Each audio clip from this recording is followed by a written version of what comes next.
Hey everybody, welcome back to another World of Warcraft live stream here on the channel. In today's stream, we're going to be doing something slightly different than the usual just plain old gameplay stream.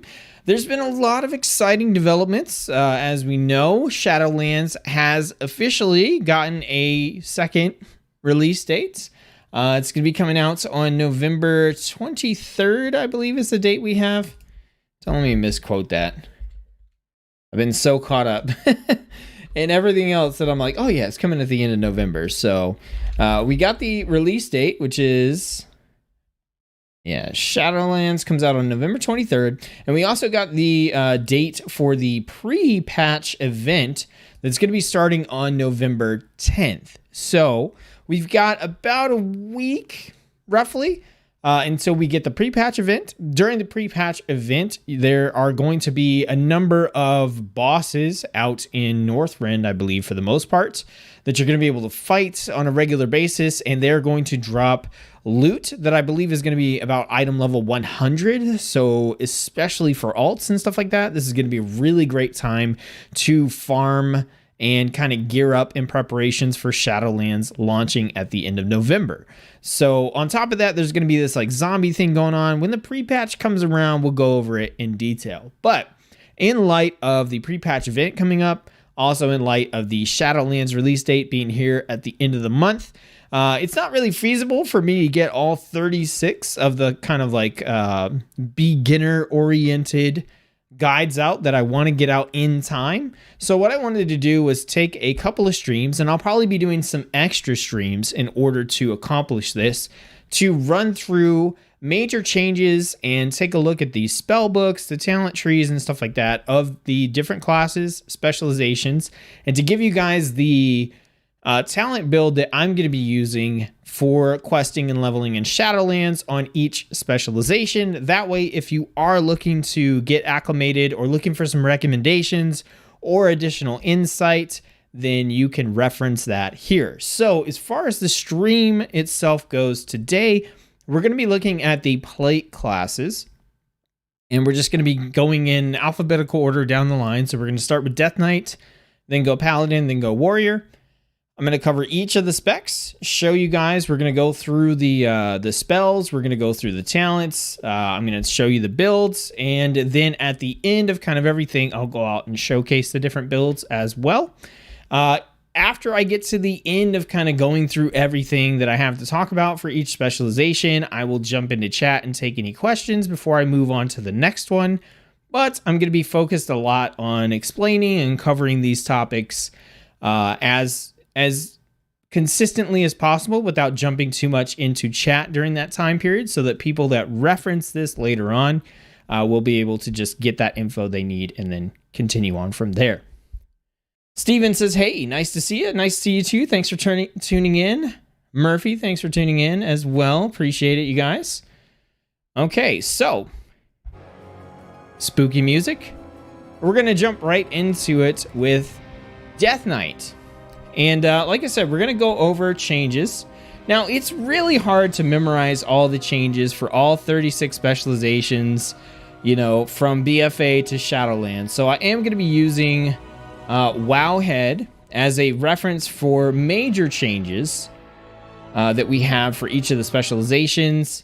But I'm not going over every minute detail. I'm less concerned about what's changed and just more concerned about what actually matters. You know what I mean? Like, it doesn't matter to me too much if we got an ability that, you know, we're not going to use, essentially.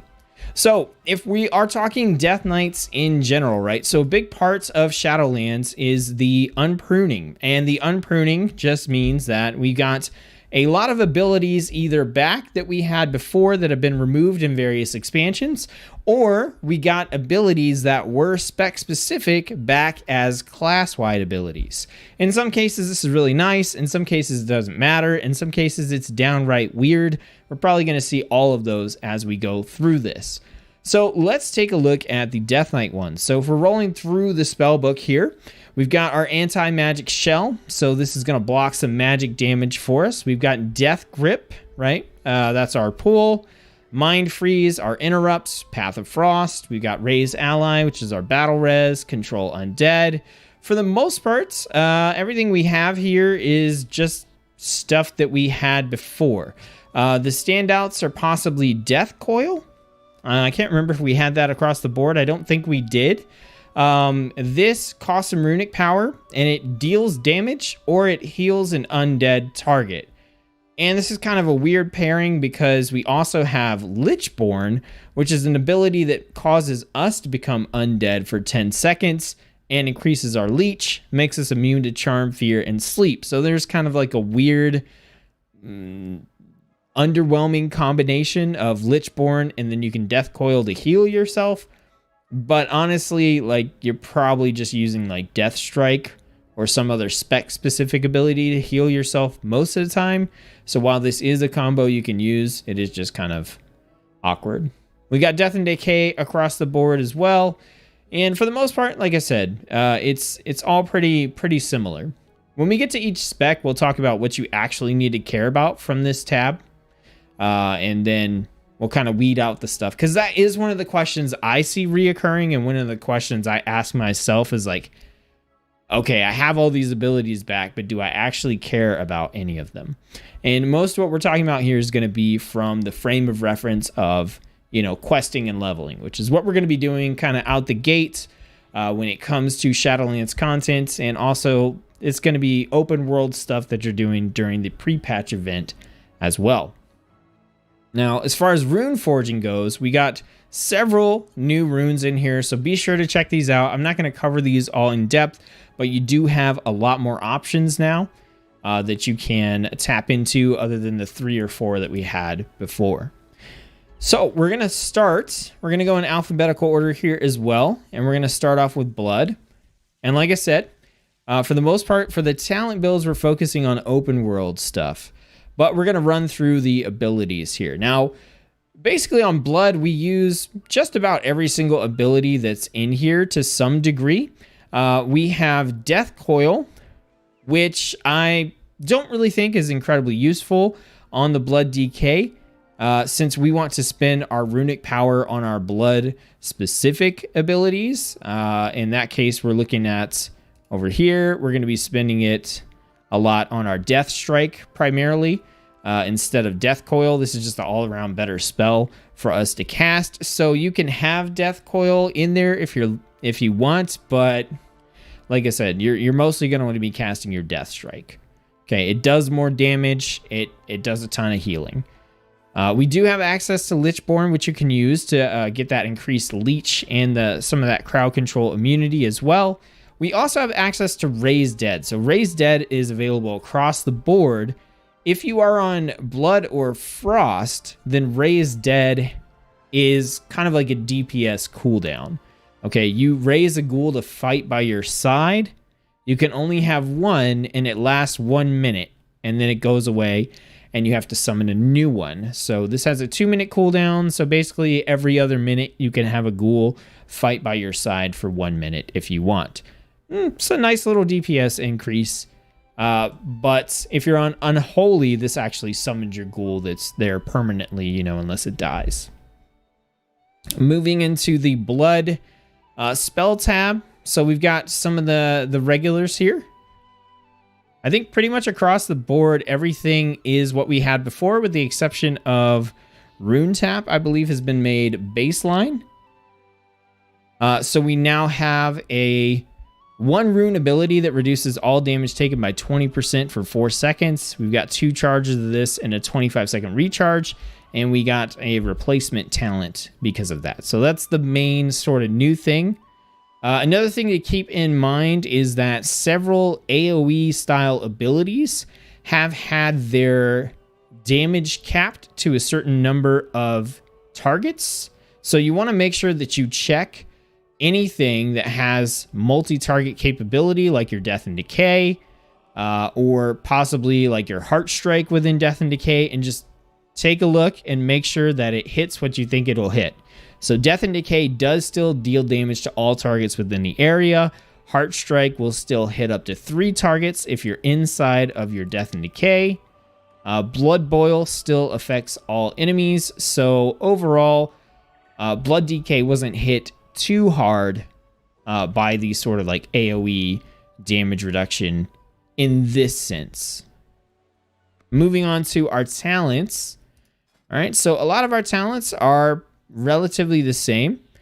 We got Relish in Blood. I think this is our replacement talent for Rune Tap.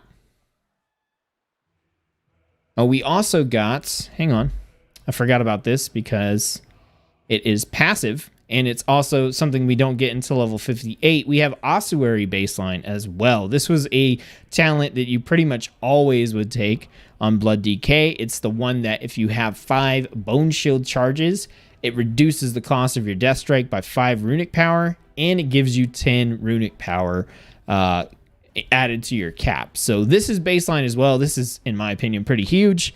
And so we got a couple of replacement talents for that. So jumping in, we got Relish in Blood. So this is while Crimson Scourge is active, your next Death and Decay heals you for 131 health per Bone Shield charge, and you immediately gain 10 runic power. So that one is new. Yeah, and this is the build that I'm going to be using for open world content. So we'll run through here. I'm not going to cover every single talent unless it's like noticeably new or noticeably changed. So Relish in Blood is one that I wanted to mention there. So in this particular build at 15, we're running Blood Drinker. Okay, Blood Drinker here is going to give us a drain that does a pretty significant amount of damage. This gives us a 30-second button that we could push that does 1200 damage to a target, which is a fairly high amount. Now, you can take Heartbreaker if you're constantly pulling multiple enemies, which you will be, but I usually find that on Blood in open world content, I don't have a problem really killing multiple enemies. It's when I have to get one target that has a lot of health that I just struggle to get them down in a relatively quick time. So I prefer to take Blood Drinker and have that every 30 seconds, this extra DPS button that I could push. At 25, we're taking Hemostasis. Each enemy hit by Blood Boil increases the damage and healing done by your next Death Strike by 8%, stacking up to 5 times. Death Strike is what we are slamming people in the face with using our runic power, right? So with Blood Boil here, even if we only hit one target, we still get an 8% increase in our Death Strike damage. And if you are pulling, 2, 3, 4, 5 enemies at a time, then this can stack up to 40%. So 40% increased damage on your next Death Strike is pretty awesome. Also, Consumption, while a decently cool AoE ability, hits for like nothing. It hits like a wet noodle. 283 physical damage to up to 8 enemies in front of you. If you've got 8 enemies, maybe it's okay, but in open world content, who knows if you can even like pull that much depending on the area you're in. So I just think overall Hemostasis is a little bit better. It's a little bit more consistent. Then once we get to level 30, we're really picking up the Relish in Blood here for the runic power generation. We have Blood Tap, which we can cast to generate a rune if we want. We have Foul Bulwark, which increases our maximum health. These are a little bit more defensive in a sense, whereas Relish in Blood, we're going to be casting Death and Decay all the time. This specifically ties into our free casts of Death and Decay. So this is going to be an ability that we're just going to get the benefit of this like pretty often. Next at 35, you can kind of pick whatever you want here. I think Will of the Necropolis, once again, the consistency there is good. If you somehow hit 30% health, any damage you take below that is going to be reduced by 30%. Very, very, very strong talent. You have Anti-Magic Barrier. Don't really use this too much in open world content. And then you also have Mark of Blood, which does have a short cooldown and makes basically your enemy's attacks, auto attacks, heal you for 3% of your maximum health. But once again, it's another button you have to push for what arguably isn't that strong of an effect in open world content. So Will of the Necropolis is just gonna it's gonna get it done for you in those tough situations. Down at level 40, we got some CC crowd control type stuff here, but I think overall for Blood Death Knight, you just want to take Wraith Walk for the increased movement. It's another movement speed key you can take. Blood Death Knights are super slow, so being able to grab another movement ability is just awesome. At 45, we have a couple of options here. So Voracious is increased healing and leech. We got Death Pact, which is a 2-minute cooldown ability that heals you for 50% of your maximum health and absorbs incoming healing, blah, blah, blah. These are both like very much oriented towards keeping you alive, a problem that you really shouldn't have in open world content. So we take Bloodworms because Bloodworms will heal you, but they're the only talent on this row that adds a minor bit of damage. Okay, so the Bloodworms deal minor damage. None of this stuff does. So once again, it's another nice DPS increase that we can take. Same reasoning for level 50. We have Purgatory and Red Thirst. Both of these are tied into surviving and using our defensive skills more often. Whereas Bone Storm, the talent we're picking up here, is a reusable damage dealing ability that also heals us on a 1-minute cooldown. So in everything that we're doing here in open world content, we're trying to push a little bit more DPS wherever we can. So we get it from Bone Storm, we get it from Bloodworms, we get a little bit of extra runic power from Relish in Blood, we get the increased damage from Hemostasis, we get the damage button we can push with Blood Drinker, and then on the rows where we don't have that, we do take some extra damage reduction for when things get tough, and we take an increased movement speed skill. Over on the PvP talent side, if you decide to go war mode and you're able to use these, the talents that I've picked are Blood for Blood. So this sacrifices 15% of your total health to increase the damage done by your Heart Strike by 60% for 12 seconds. That's huge. I would just take this as a permanent like thing. If I could have this as a talent just all the time, not as an instant cast ability, just, hey, lose 15% of your health and your Heart Strike's going to hit 60% harder. I would take that all day in open world content. So this, you do have to use it and sacrifice that portion of your health for the boost. But in a situation where even if you're just fighting a single target, a 60% boost on Heart Strike is nothing to laugh at. But in multiple target situations, you're going to get a lot of damage for your health, essentially. Next, we have Last Dance. This reduces the cooldown and duration of your dancing rune weapon by 50%. So our dancing rune weapon, sorry if you guys can hear my dog back there. She's trying to hack up a hairball. Our dancing rune weapon has a 2-minute cooldown. It lasts for 8 seconds. It's one of the sort of offensive abilities that we can cast as a Blood Death Knight in open world content. And this will reduce it to where we can use it every minute, but only for 4 seconds. But in most cases, that's going to be more usable. We're going to get that big burst, and we're going to be able to use this more and more often. So I think it's worth the damage, or the cooldown reduction is worth it to have the duration of the ability decreased as well. And then we also have Decomposing Aura. All enemies within 10 yards slowly decay, losing up to 3% of their maximum health every 2 seconds. Stacks up to 5 times. Lasts for 6 seconds. If you're pulling a bunch of stuff on a Blood DK like you should be, then you're going to get a lot out of this as well. So there's absolutely nothing special to this like rotation. We're not adding anything that you wouldn't normally do on a Blood DK. So we've got our usual. You're going to cast Blood Boil on your enemy. You're going to use Heart Strike to spend your runes, or you're going to use Marrow Rend to spend your runes, depending. If it's a situation where you need the Bone Shield, then obviously you want to cast this until you have 3 or 4 stacks of Bone Shield, and then switch over to Heart Strike. As you generate your runic power, you're going to cast Death Strike in order to spend that. And then also, you're going to be casting your Death and Decay. And because we have Relish in Blood, you're only really going to want to cast Death and Decay when it procs for free. And then you're going to want to make sure when that does happen, you follow it up with your, or because of hemostasis, once you blood boil, you're going to want to hit with your Death Strike.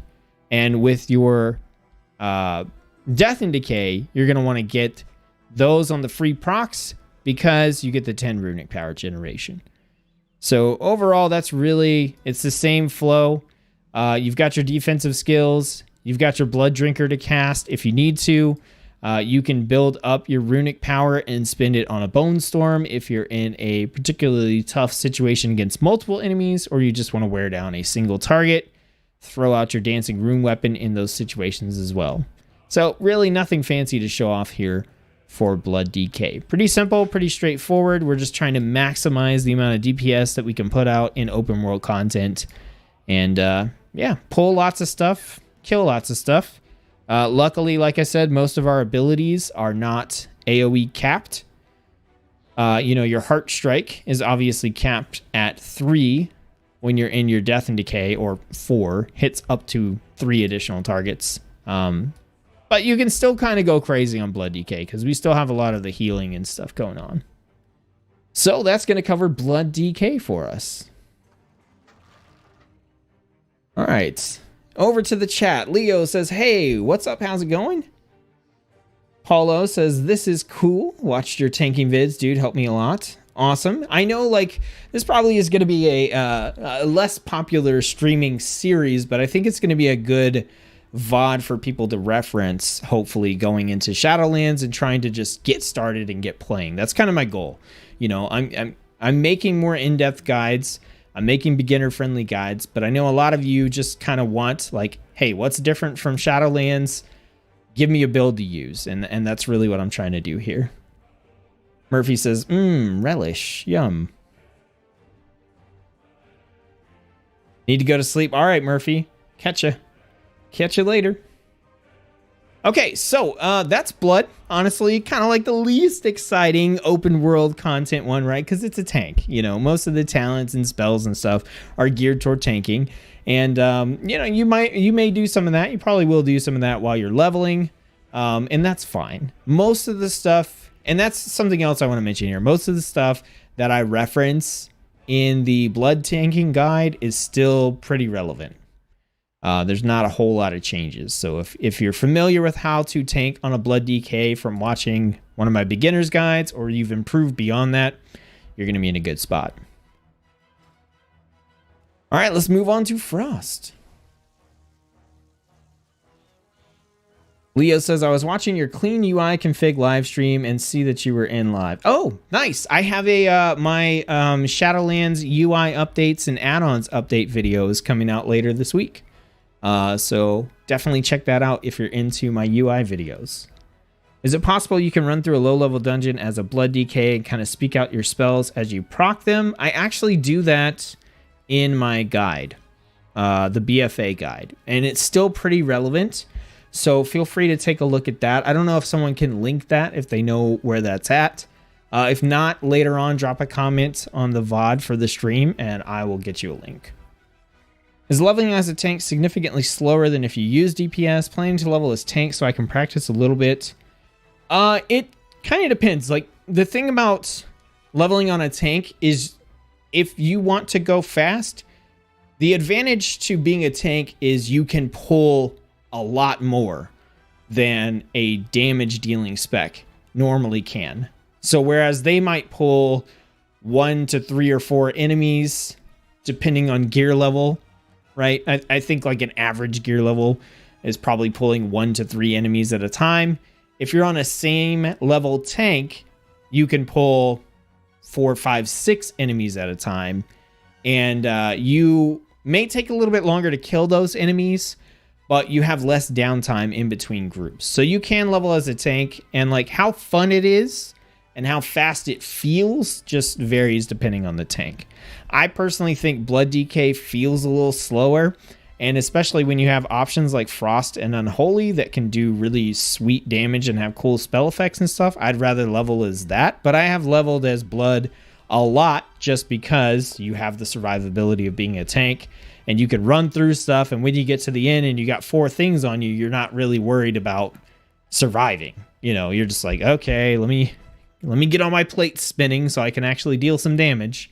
And that's why specifically, you know, on tanks, I try to go for the talents that help push more DPS so that you can kill things at a decently competitive pace. Good evening. Promise I won't suggest anything on this stream. All right. Okay, let's move on and talk about Frost. So we're going to get into the spells first. So let's cover the Death Knight ones. So Death and Decay, you definitely can use this. It does cost a rune. I don't find that it's overly necessary to use Death and Decay on Frost because it does put down a little AoE, but you actually have a decent amount of AoE stuff you're doing as Frost anyway. And honestly, like, I would rather just spend my runes on my rune spending abilities such as, you know, Frost Scythe or Obliterate, you know, that kind of stuff. But you can use Death and Decay if you want to, if you're trying to, you know, keep a little aggro or tag a bunch of enemies at the same time. Same thing for Death Coil. Once again, it doesn't do a lot of damage. It's not really, you know, there's the weird combo Lichborn into Death Coil, but it's so weird. I wouldn't use Death Coil. I would use my runic power on my Frost abilities. It's there. Death Strike, you are going to use. Anytime you do need a big burst of healing, this is definitely a better alternative to Death Coil. It only costs 35 runic power compared to the 45 of Blood DK. And it does a decent chunk of healing. So, you know, Death Coil, you don't want to spend the runic power on this for the damage. And honestly, like, the healing from Death Strike is going to be really solid. So I think you do put Death Strike into your rotation purely as I need a heal in between, you know, enemies sort of situation. And then Raise Dead works the same way as Blood, where you will get to raise a ghoul. It'll fight with you for a minute and then it dies. Every other minute you can have a ghoul and then it's gone. Now getting into Frost, we got a couple of things. So Frostworm's Fury is now baseline. So this is an ability we got. This summons the Ice Dragon that breathes fire to all enemies within 40 yards. That's super cool, awesome looking spell. So we have this baseline. So now we have a big DPS cooldown that we can use. Deals 2100 frost damage to everything in front of you. That's a huge number in Shadowlands. It's a very significant amount of damage, especially considering it can hit multiple targets. So definitely be sure to work this in where you can. So that's the main one that we got baseline. As far as our other abilities go, they're pretty much working the same. We've got our Howling Blast to put our damage over time stuff onto our targets. We've still got Remorseless Winter to spend a rune on and deal AoE damage. We've got our Obliterate as our single target rune spender. We've got Frost Strike as our main runic power spender. And we still have our Empower Rune Weapon and our Pillar of Frost as sort of our like steroid pump DPS sort of spells as well. So that brings us into the talents. Now I believe Hypothermic Presence is one of the replacement ones that we have here for our talents. Just checking to make sure. Okay. Yeah, so since we have Frostworm's Fury baseline, Hypothermic Presence is one of the ones we have here added in. So this is the build that I am using. On 15, we're taking Cold Heart. Every 2 seconds, we gain a stack of Cold Heart, which causes our next Chains of Ice to deal 70 frost damage, and this stacks up to 20 times. So right now, just standing here, my next Chains of Ice will hit for 1400 damage. So basically what this means is you drop this on elites, you drop this on rare spawns. If there's none of those nearby, you just use this to nuke an enemy that you want to get rid of. Maybe you're in a AoE situation where you got, you know, one too many enemies on you and you can use Cold Heart for that.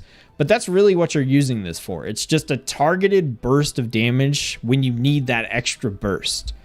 So you have Cold Heart there. And we're doing this because we really don't have a problem with killing a couple enemies at a time or a single enemy. We really just shred through them on Frost. Either way. So having that extra burst here is really nice. There's nothing wrong with getting the other abilities either. And that's the thing with Frost is you can do a lot of different builds, and I think a lot of them are viable. This is just what I've decided to go with.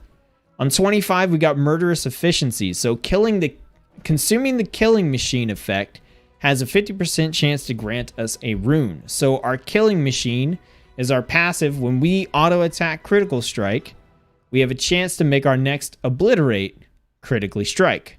So this is our big, hey, cast Obliterate sort of button. So when we get that and we use it, it has a 50% chance to give us a rune back. So anytime we get Killing Machine, right, we're casting Obliterate. Obliterate costs 2 runes, and when we use that and consume it, we basically have a chance to refund a rune on Obliterate, which keeps our runes up, which keeps us smacking stuff with Obliterates, which is always a good time. At 30, I picked Death's Reach here. This will reset the cooldown of your Death Grip when you kill a target that gives you honor or experience, which you'll be doing all the time in the open world.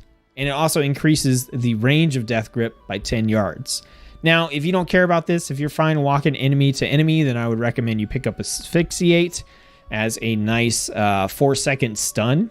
This is a nice alternative, but me, I just like yank, yank, yank, yank, constantly yanking stuff in, considering how slow Death Knights are. On 35, we're picking up Frost Scythe. This is basically AoE Obliterate. So if you're in a situation with multiple targets, you cast Frost Scythe instead of casting Obliterate, and it's still going to work with Murderous Efficiency.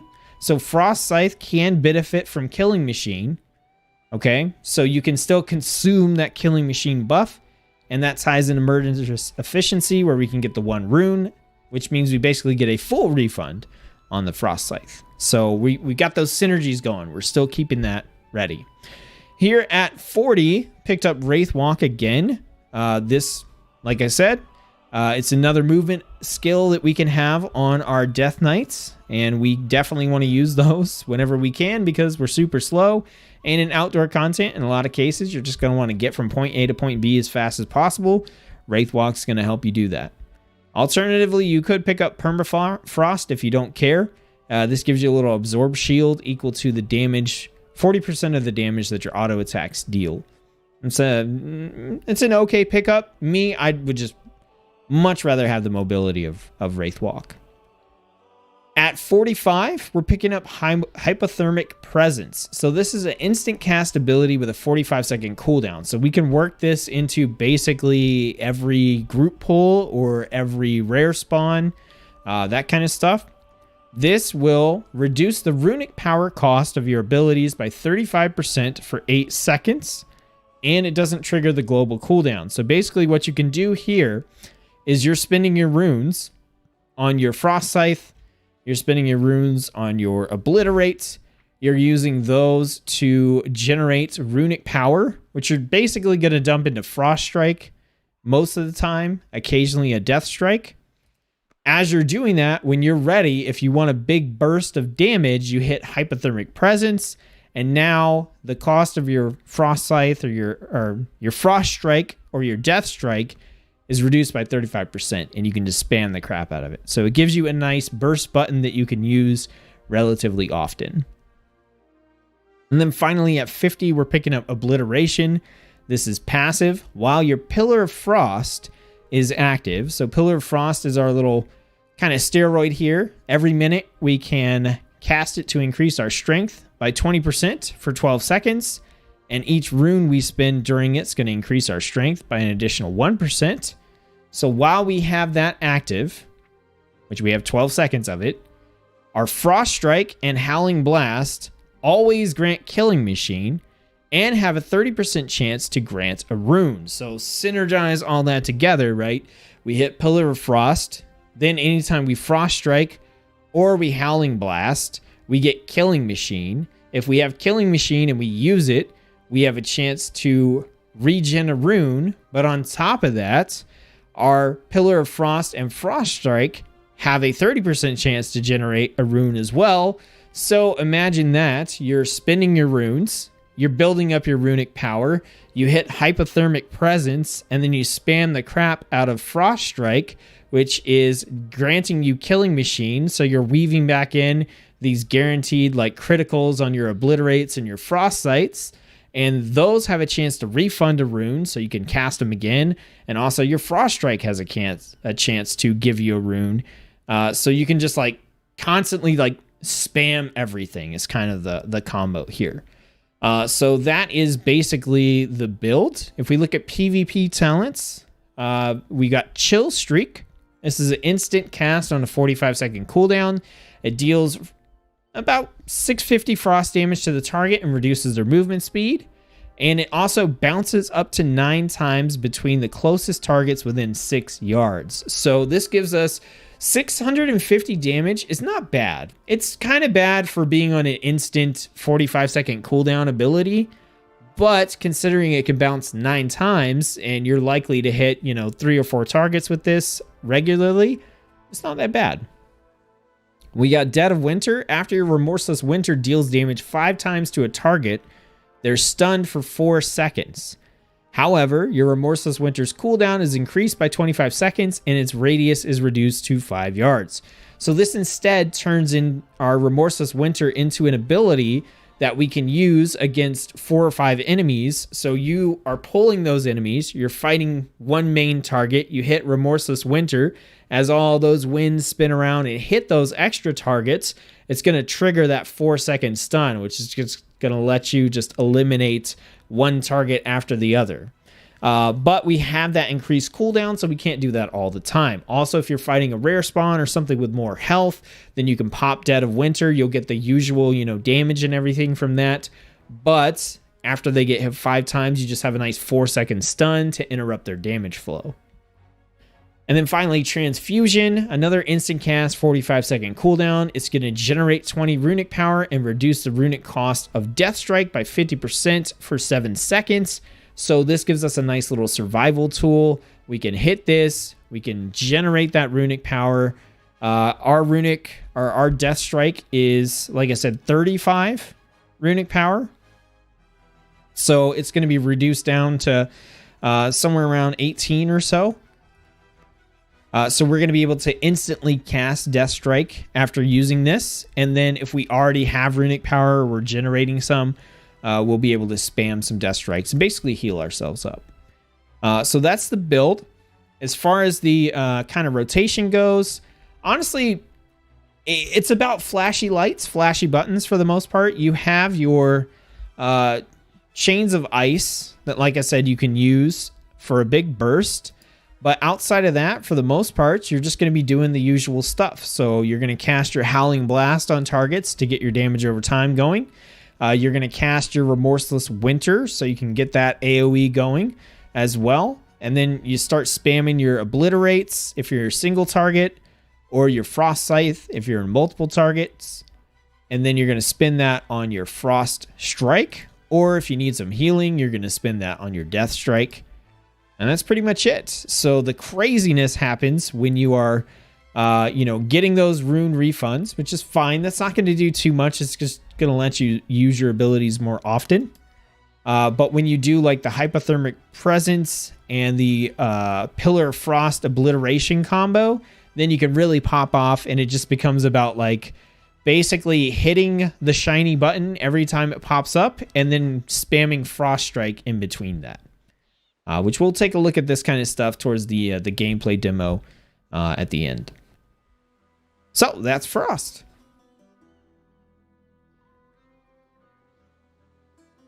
MB says, I have rum and coke. Is that close enough? Yes. Everyone press like. Yeah, press like if you're enjoying the stream.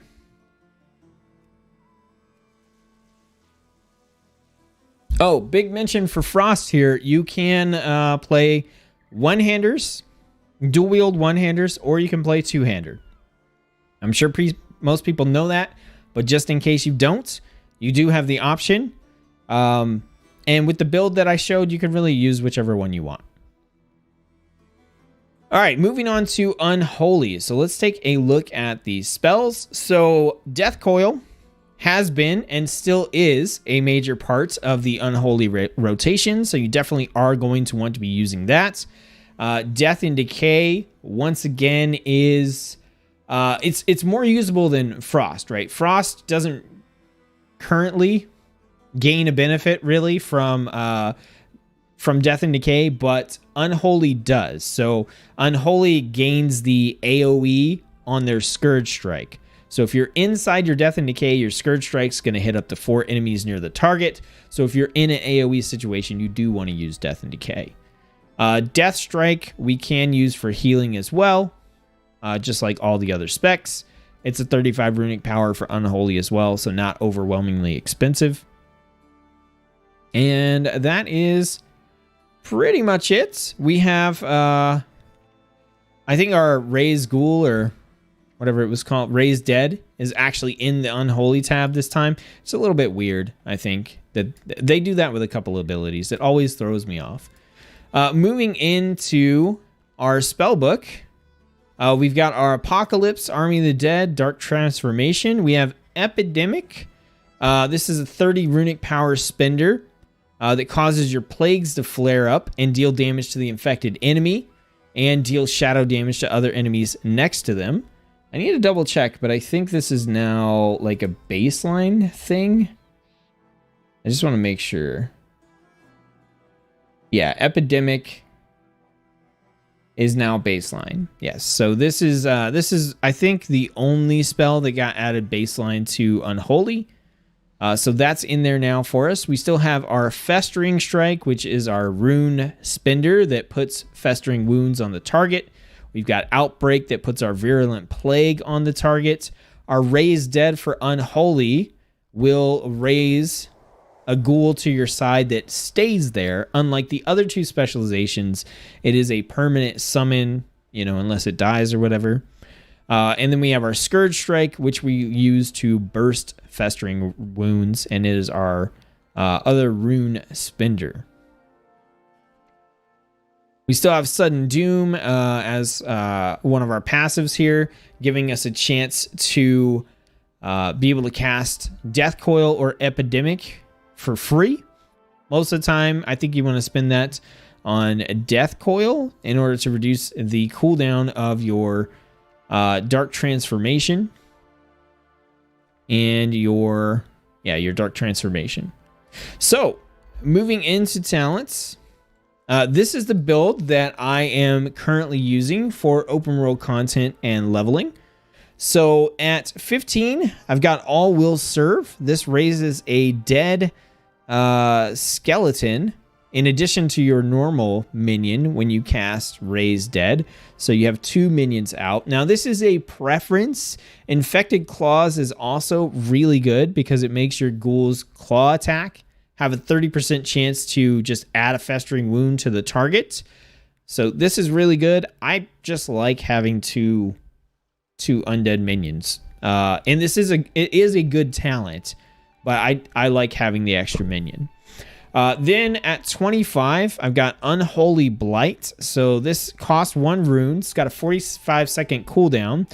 And basically this puts an AoE around your character that stings nearby enemies and puts your Virulent Plague onto them. So the thing that you are normally putting out with your Outbreak, you can put out with Unholy Blight. Okay, it deals damage over 14 seconds, stacking up to 4 times. And your minions deal 3% increased damage per stack to enemies infected by an Unholy Blight. So in a situation where you're fighting like a rare spawn, something with more health, you can hit Unholy Blight, get those stacks. Your minions will deal increased damage. You kind of swap this out for your Outbreak in those circumstances. You can also use this in a multi-target situation in order to deal some AoE damage, infect your plagues, and have your minions kind of go crazy on all the enemies around you. At 30, I've gone for Death's Reach again, so increase the range of your Death Grip by 10 yards. And when you kill an enemy that gives you experience or honor, you reset the cooldown of Death Grip. Once again, I just like yanking stuff in. If you don't mind dealing without that, again, I recommend that you pick up Asphyxiate for a 4-second stun on a pretty short cooldown. At 35, you actually have kind of like a few different options here. I've decided to go with Soul Reaper because Soul Reaper is basically an execute ability, and I'm a big fan of those. This costs 1 rune. It has a 6-second cooldown, so you can use this like pretty often. You hit an enemy for 200 damage, which is not a lot, but you afflict the enemy with Soul Reaper, which is a debuff. After 5 seconds, if the target's below 35% health, then the Soul Reaper debuff explodes for 1,000 shadow damage to the target.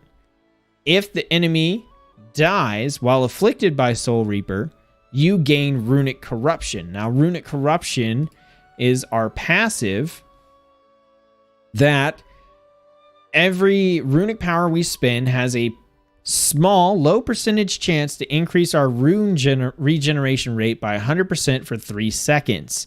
So what this does is it gives us a guarantee to get that runic corruption. So if the target dies, we get a huge burst of rune regeneration, and we basically hit the next target with full runes.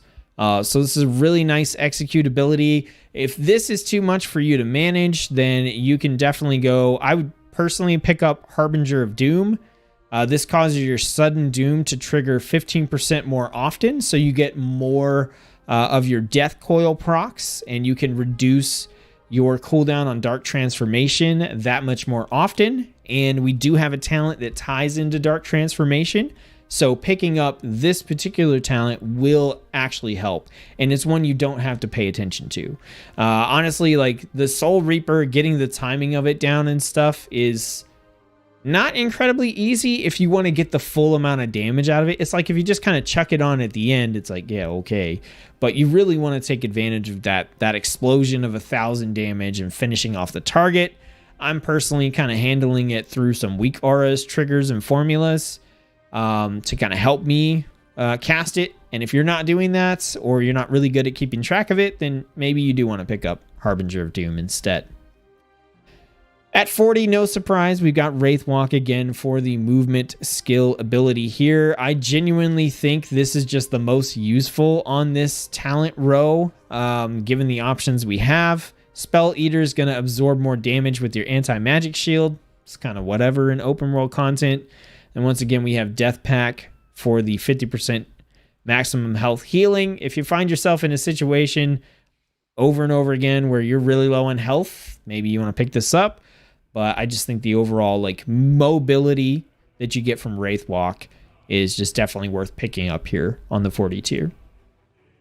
45, we kind of have the awesome talent. This has become my favorite talent for Unholy so far. It's Unholy Pact. It says your Dark Transformation creates an unholy pact between you and your pet, igniting flame chains that deal 1,500 shadow damage over 15 seconds to enemies between you and your pet. While active, your strength is also increased. So this is cool. You cast Dark Transformation, which pumps your pet up like crazy, and you get a flaming chain between you and your pet, and anything that gets hit by that flaming chain is going to take a pretty good amount of damage, and you can move around and kind of manipulate what that chain is hitting as well. It does a pretty good chunk of damage. It's very nice, and it looks cool, and it's fun. And then at 50, we've got Army of the Damned. So Death Coil and Epidemic will reduce the cooldown of Apocalypse by 1 second, and Army of the Dead by 5 seconds. Additionally, Apocalypse and Army of the Dead summon a Magus of the Dead for 15 seconds who hurls Frost Bolts and Shadow Bolts at your foes. So this basically just says, use your Apocalypse and Army of the Dead more often, because as you get your Death Coil, as you get your Sudden Doom procs and you can cast Death Coil, you're going to reduce the cooldown there. If you don't want to pick this one up, you can go with Unholy Assault, which is a shorter offensive cooldown you can use. It deals shadow damage, puts 4 festering wounds on the target, and sends you into an Unholy Frenzy, which increases your haste by 20% for 12 seconds. This is just a really big steroid that puts your most important damage over time or your most important debuff on your target. But I like summoning Magus of the Dead and all that kind of good stuff. So I sort of opted for a fun and interesting build here. It works very well. You're free to change it up, but this is the build that I like. For PvP talents, we got Raise Abomination. So this will replace Army of the Dead. Okay, so Army of the Dead is our 8-minute cooldown.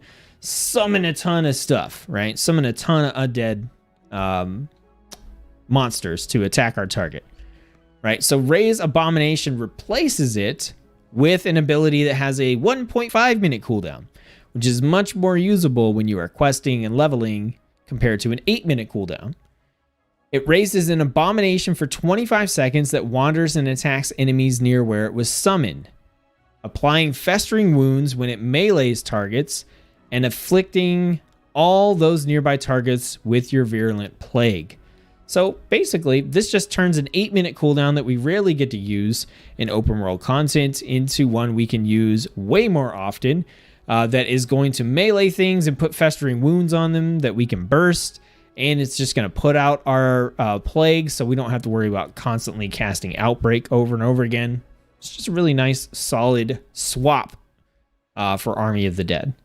We got Transfusion again. We have this one on Frost. So once again, 45-second cooldown, generate 20 runic power, reduce the runic power cost of Death Strike by 50% for 7 seconds. So this is going to allow us to instantly generate the runic power we need to cast a reduced cost Death Strike, hit that, heal ourselves, and then if we've got some runic power, spam that Death Strike for additional healing if we need it. And then finally, we have Decomposing Aura, which we saw on Blood as well. All enemies within 10 yards will slowly decay, losing up to 3% of their maximum health every 2 seconds. This will stack up to 5 times and last for 6 seconds. So just being around our Death Knight causes things to die. So that's what I recommend. As far as your rotation goes, there's kind of one just weird thing here, maybe two. So the main thing is working Soul Reaper into your rotation. So what I have found is a good way to kind of eyeball Soul Reaper is get a feel for your enemy's health, and you want to know around what percentage you need to cast Soul Reaper so that you get the initial 200 damage, and within 5 seconds you have the target down to 35% health, but not dead. So this could be, what I've found is this is roughly around 90 to 85% health, like somewhere in that area, 85%, 80 to 90, somewhere around that area. If I hit them with Soul Reaper, it does a little damage. Then I keep doing my rotation, and by the time that 5 seconds is up, they're somewhere in the vicinity of like 30% health or 20% health if I got a bunch of crits. And then this thing hits them and finishes them off. And then we get the Runic Corruption. So you're going to want to work that in. And that's really how you go about it, right? Figure out that percentage. Go, okay, if I cast it this percent, I get through 5 seconds of my rotation. The target's below 35% health, and Soul Reaper kills them. So kind of figure that out. It's going to vary based on the health of your enemies. Like if I go out here, I can't tell you the exact percentage, because if I go out here and fight one of these enemies out here in Borealis, then it's going to have less health than the enemies are going to have when we get into Shadowlands. So you're going to have to recalculate and recalibrate that based on the enemies that you're fighting. The other thing is working in your Unholy Blight, but basically, like I said, you can just use that either on a group of a couple enemies or a tough enemy you want to take down. Also, timing your Dark Transformation. You kind of want to pop that on cooldown as long as you have a couple enemies nearby in order to get the fire chain going and to take advantage of the cooldown reduction that you're going to get from casting your Death Coil. So in most cases, you're going to go out, you're going to hit your Outbreak to get your Plague out there. You're going to use your Festering Strike to get Festering Wounds onto the target. Then you're going to burst those wounds with your Scourge Strike. You're going to set up the timing of your Soul Reaper. You're going to hit Dark Transformation, basically on cooldown, as long as it's worth using the cooldown. And then anytime you can cast Death Coil while Dark Transformation is on cooldown, you want to do so. Or if you get the Sudden Doom proc, then you want to cast that there. So the only real runic power spender we have is Death Coil. So every time you get a chance to cast this, you want to cast it so that you don't cap on your runic power and waste runic power. And that's pretty much it. You've got, your Epidemic if you need it. That is an alternative to casting your Death Coil. It's a more AoE based. So if you want to hit multiple targets, Epidemic's a good alternative to casting your Death Coil. But that's pretty much it. So that is Death Knights. Does anybody have any questions based on everything that was going on there? At the end of the video, once I've covered the other 2 plate classes, we'll come back around to these specializations and I'll do a gameplay showcase, depending on how long we go and how long the stream is. If I have to, I'll break it out into a separate stream and just kind of show these off. But that's my intention. And that's Blood DK, Frost DK, and Unholy. Ghost Dog! Hey, what's up? How's it going? Thanks for tuning into the stream. Got here halfway, but thank you so much. No problem. Thank you guys for tuning in and watching. I appreciate it. I know this is definitely not the typical, hey, run around gameplay entertainment, talk about whatever sort of stream. But I appreciate those of you who are watching and hanging in there with me. And the good news is I'll be doing this for all of the armor specialization or armor classes. So even if you don't play plate, your class, your specialization will come around at some point. Like I said, I'm probably going to do some extra streams to pump these out, hopefully before the pre-patch event happens. All right, so we're going to switch over to Paladin now. We're going to talk Paladin. Clara says, hey there. Hey, how's it going? I really like how you have your UI. Going to set it up when I have the time. I have a new UI video coming out later this week that's going to showcase the updates, the new add-ons that I'm using, all that kind of good stuff. So you should be able to check that out. And I would recommend, kind of holding off until you can see that. I think I'm going to have that video out either tomorrow or Thursday. We'll see when I get time to do the upload. Normally, I kind of get all the upload stuff ready after the stream on Tuesday, but I think this stream's going to go a little bit long, so I might have to get it ready tomorrow. Okay, so we are on to Paladin, and we're going to kick things off with Holy. Are life days coming in Shadowlands? I'm not sure what you mean. Just started Prot Pally. Looking forward to your stream. Awesome. Good timing. We're going to get to Prot Pally. Okay, so if you're just tuning in, what I'm doing in this stream is I am kind of covering some of the big changes for the different specializations and classes, focusing in this stream on the plate classes. We just finished up Death Knight. We're moving on to Paladin. So what I'm doing is I'm going through the spells and kind of touching on which ones are important, and also going through the talents and kind of showcasing the build that I'm going to use on each specialization to quest and level in Shadowlands.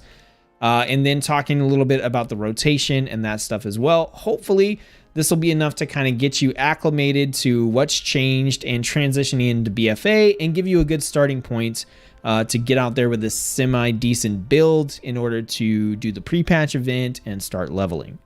So we're going to kick things off with Holy. Okay, and all this stuff is focused on questing and leveling specifically. So you're going to see the healing specs, you're going to see the tank specs, all geared towards kill stuff in the open world, not heal stuff in a dungeon or raid. Okay, but when we talk about the abilities and stuff, that's a little bit different. So once again, we have the Unpruning, which basically just means we've gotten some abilities back that we lost before, and a lot of spec-specific abilities have now been made class-wide, which means we now have this tab that is a class ability tab. So we have the Paladin tab, And then we have a spec specific one. So we have the holy one here. So we're going to go through and real quickly just kind of talk about the different abilities that we have in the class tab. So we have one new kind of returning ability, which is Hammer of Wrath, which we're going to talk about. And then we have a couple of other abilities that are out here for everyone to use. So we have all of our blessings. We have Consecration. I think this is an unpruned ability. Not 100% sure. But mainly this was used primarily on protection. You can still use it on Retribution. You can use it on Holy if you want to. It's not as critical to use as protection, but it is there. It's instant cast, 8-second cooldown. It doesn't cost you anything other than a global cooldown to cast it. It doesn't really do anything on Holy in particular either. So it's kind of like cast it if you need to. If you're pulling a bunch of stuff, go for it. We have auras back. So we have Crusader Aura for everybody. This increases mounted speed by 20% for your party and raid members within 40 yards. So if you gotta go fast, you can do it faster with Crusader Aura. We also have Devotion Aura. This reduces damage taken by 3%. And I believe we have one more here, Retribution Aura. So when any party or raid member within 40 yards dies, you gain Avenging Wrath for 8 seconds. So pretty garbage for questing and leveling. I generally would recommend that you have Devotion Aura up if you're by yourself, and Crusader Aura up if you are with a party, or if you're with a party and you guys are traveling or by yourself, Crusader Aura is great. If you're fighting a lot, you know, you're constantly pulling enemies, you're doing like a quest hub or something, Devotion Aura across the board is pretty solid. These are the ones you're going to want to use for questing and leveling. We've got everything else here. Crusader Strike. So this is another one that's popped out, and this has become available for all specializations. It's actually really nice to have Crusader Strike on all specializations. It gives you a button to press, right? This is instant. It's got a recharge. It generates a holy power. It's just a nice ability that you can push on Holy. You can push it on Prot. It's great. So I definitely recommend, like in your open world questing and stuff, that you're using Crusader Strike, especially on Holy, to help you deal more damage and still generate holy power. Talking about Hammer of Wrath, this is an execute ability, and it is amazing to have on protection and holy. It's so good. It's good on Ret too, but I mean, it makes a world of difference in killing stuff as a holy paladin or protection paladin. So it's instant cast. It's got a relatively short cooldown. It hits the enemy for 576 damage. It's only usable on enemies that have less than 20 health, and it generates a holy power. So when your enemy gets low, you've got this nice chunky Hammer of Wrath that you can cast on them, and that is good times. Judgment across the board as well. And then we also have Shield of the Righteous is available for everyone now, which is a little bit weird. Not particularly useful on Ret because this isn't what you want to spend your holy power on. It is kind of useful for holy in open world content because normally for holy, you're spending your holy power on like Word of Glory, which is the kind of like core holy power heal that you're using. But you don't really need to use that often as a holy paladin out in the open world. So now you can spend it on Shield of the Righteous and slam stuff in front of you for some holy damage and give yourself some armor. So this is relevant for holy paladin in open world content, not so much for Ret paladin in general. And then we do have Word of Glory available across the board. This has kind of replaced some of the like niche spec specific heals as just a generic heal that everybody can use. It costs 3 holy power, and it will heal a friendly target, including yourself, for about 1300. Now, across the board, Holy Paladin, Prot Paladin, and Ret Paladin now use holy power as their primary resource. So you're going to be generating holy power through your abilities. And then once you have generated them, you're going to spend them on other abilities, primarily Shield of the Righteous and Word of Glory in the case of Prop Paladin and Holy Paladin, and you've got a lot of other stuff you can spend it on as a Ret Paladin. Okay, so for Holy, moving into the Holy tab, we do have most of the stuff we have, I believe, is the same. We've got our reses, we've got our oh, what's it called? I already forgot the name. Avenging Wrath. Okay, there's so many avenging things in Paladin. Sometimes I get them confused. So we've got our aura mastery. So this will empower our various auras. So if we have like our devotion aura up, it will power that up as well. So this is something we got back. I believe we had this before. We've still got Beacon. We've got Holy Light and Holy Shock. And we've got our Light of Dawn as well. So most of the stuff there, stuff we had before, nothing too crazy, I believe. Just going to check myself with Wowhead and just make sure I'm not missing anything. So we do have, yep, Crusader Strikes. Our Holy Shock does generate Holy Power. So that's like the main Holy Power. You want to use Holy Shock anytime it's off cooldown. And then you're basically going to fill with Crusader Strike if you're in open world content.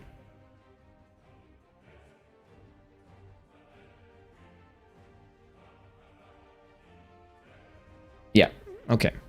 So for talent builds for open world content on Holy, it's actually like, okay, so Holy is not bad. Like, it's definitely not bad as something to quest and level with. I think some of the healers are very bare bones in terms of talents that you can pick that are actually going to augment your ability to defeat enemies in the open world.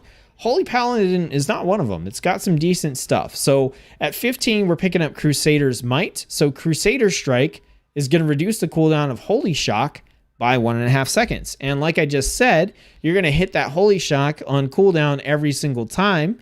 It's going to generate a Holy Power, and then you're going to switch to casting Crusader Strike to generate the rest of your Holy Power until Holy Shock is off cooldown. So by picking up Crusader's Might, you're going to get Holy Shock off cooldown much faster and be able to cast it more often. So sweet synergy with, you know, one spell we're going to be using all the time, letting us use a stronger spell that we want to use as much as possible. At 25, we're picking up Judgment of the Light. Judgment causes the next 25 successful attacks against the target to heal the attacker for 32. You're going to be casting Judgment on stuff. So this just passively builds in some heals, so you don't have to waste your time healing yourself as a Holy Paladin with your actual spells. You can spend more time just beating stuff down with your attack abilities. At 30, we got Fist of Justice. Each Holy Power spent is going to reduce the remaining cooldown on Hammer of Justice by 2 seconds. So Hammer of Justice is our stun. This means that with the reduced cooldown that we're getting from casting Crusader Strike, we're going to be generating a fair amount of Holy Power, spinning it pretty often, reducing the cooldown on our stun pretty often. At 35 across the board for all Paladins, it's Cavalier. Cavalier's the talent to go to here. It gives an extra charge to our Divine Steed. It's a movement skill ability, and Paladins, once again, like Death Knights, don't have a lot of ways to go fast. They just don't. So Cavalier is almost, it feels almost mandatory in open world content. At 40, we're picking up Divine Purpose. Our Holy Power abilities have a 15% chance to make your next Holy Power ability free and deal 20% increased damage and healing. So we're going to be using those Holy Power abilities quite often. Like I said, for the most part, we're going to be spending our Holy Power on Shield of the Righteous in open world content just to do a little slam, give ourselves some armor. If you're in a dungeon or raid, it's going to go towards Word of Glory. But either way, this is going to have the chance to let you just smack another one of those out for free with increased damage and healing. At 45, we're taking Avenging Crusader. This replaces our Avenging Wrath, and it makes it so that our Crusader Strike, Judgment, and auto attack damage is increased by 30% when we hit this, and our Crusader Strike and Judgment cool down faster and heal up to 3 injured allies for some of the damage they deal. not as relevant on the last part there, but the cooldown reduction means we're going to be generating a lot of holy power. We're going to be spending a lot of holy power. We're going to be getting those procs for free damage. So this really just turns our Avenging Wrath into something pretty insane, pretty crazy.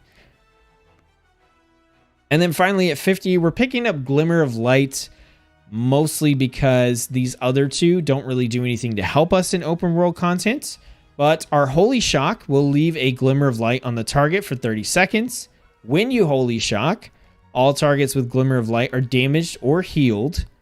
And then you can have Glimmer of Light on up to 8 targets. So basically, with Crusader's Might reducing that cooldown, we're going to be putting those glimmers of light onto enemy targets more frequently, and this is just extra damage that we're doing every single time. So we actually have quite a few talents in here that work towards letting us pump out more damage, and it's pretty nice. We've got Crusader's Might, Divine Purpose, and Glimmer of Light that are all passive and can proc fairly often.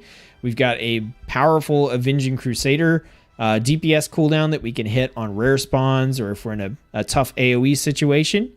So all around pretty nice. For PvP talents, we've got Avenging Light. When you heal with Holy Light, all enemies within 10 yards of the target take holy damage equal to 30% of the amount healed. So if you are low, you heal yourself with your Holy Light.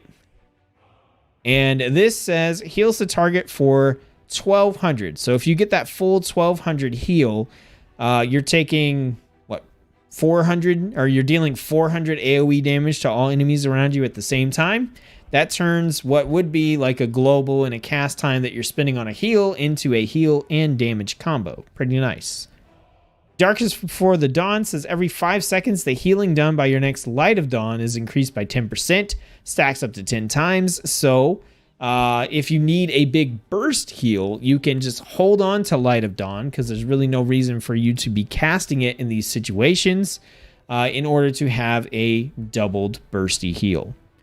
And then Light's Grace increases the healing done by your Holy Light by 50%, and your Holy Light reduces all damage the target receives by 5% for 8 seconds, stacks up to 3 times. Now, a lot of the PvP talents for Holy are geared around casting your holy spells, and this once again is just tying into our Holy Light. So now we cast it, we get the heal, we get the AoE damage, we get the damage reduction, we get the healing increase, which is more damage. It all just kind of synergizes together. Now when you're out playing on a Holy Paladin, it's obviously way different than being in a dungeon. So for the most part, you can throw down your Consecration. You can hit your target with your Judgment, so they take increased damage from your next Crusader Strike or Holy Shock. If it's off cooldown, you want it to be Holy Shock, right? Then once that's off cooldown, you're going to hit Crusader Strike. When you have 3 Holy Power, you're going to hit Shield of the Righteous to deal damage.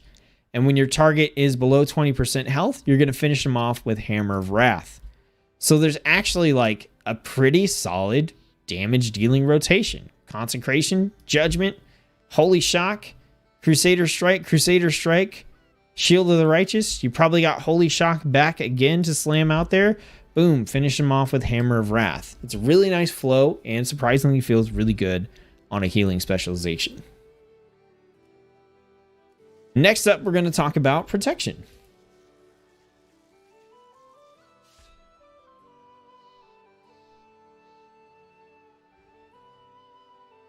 Okay, so protection is, I almost always level as protection on Paladin because I just like throwing shields. You still get a decent amount of damage out. You can pull a ton of stuff. It's a lot of fun. So honestly, like the changes to Paladin from BFA to Shadowlands have, in my opinion, made the other 2 specs even more fun as well. So all around, I've just been enjoying the feel of Paladin in general. So if we are looking at our spell book in the Paladin tab here, we do have our auras. Same thing applies as we talked about with Holy Paladin. Use your Devotion aura if you're in combat. Use your Crusader aura if you're not and you're just running around. Your Retribution aura is not super useful out in the open world. You're still going to be using Judgment. That was a Protection Paladin staple. You have Hammer of Wrath as a new execute that you can use for targets under 20% health that will generate holy power. And Shield of the Righteous is the main ability we're going to be using our holy power on. It's going to deal damage in front of us and give us some armor. Now, a thing to note for Protection Paladin is I can't remember the name of it, but we had a heal that we use. It's the heal that when you use it, it does more healing based on how much health you are missing. This has now been transformed and bundled into Word of Glory. So Word of Glory costs us 3 holy power, the same amount as our Shield of the Righteous, but this is now the heal that we use. So if you're down to like 60% and you're like, oh, okay, I should heal myself. I want to get that big heal that heals me for more if I'm missing health. That's Word of Glory now. So make sure that's the ability. That's the one you're looking for. That's the one you want to cast. Super useful for keeping yourself topped up and keeping sustain going from enemy to enemy. Getting into the protection tab, there's like nothing new here.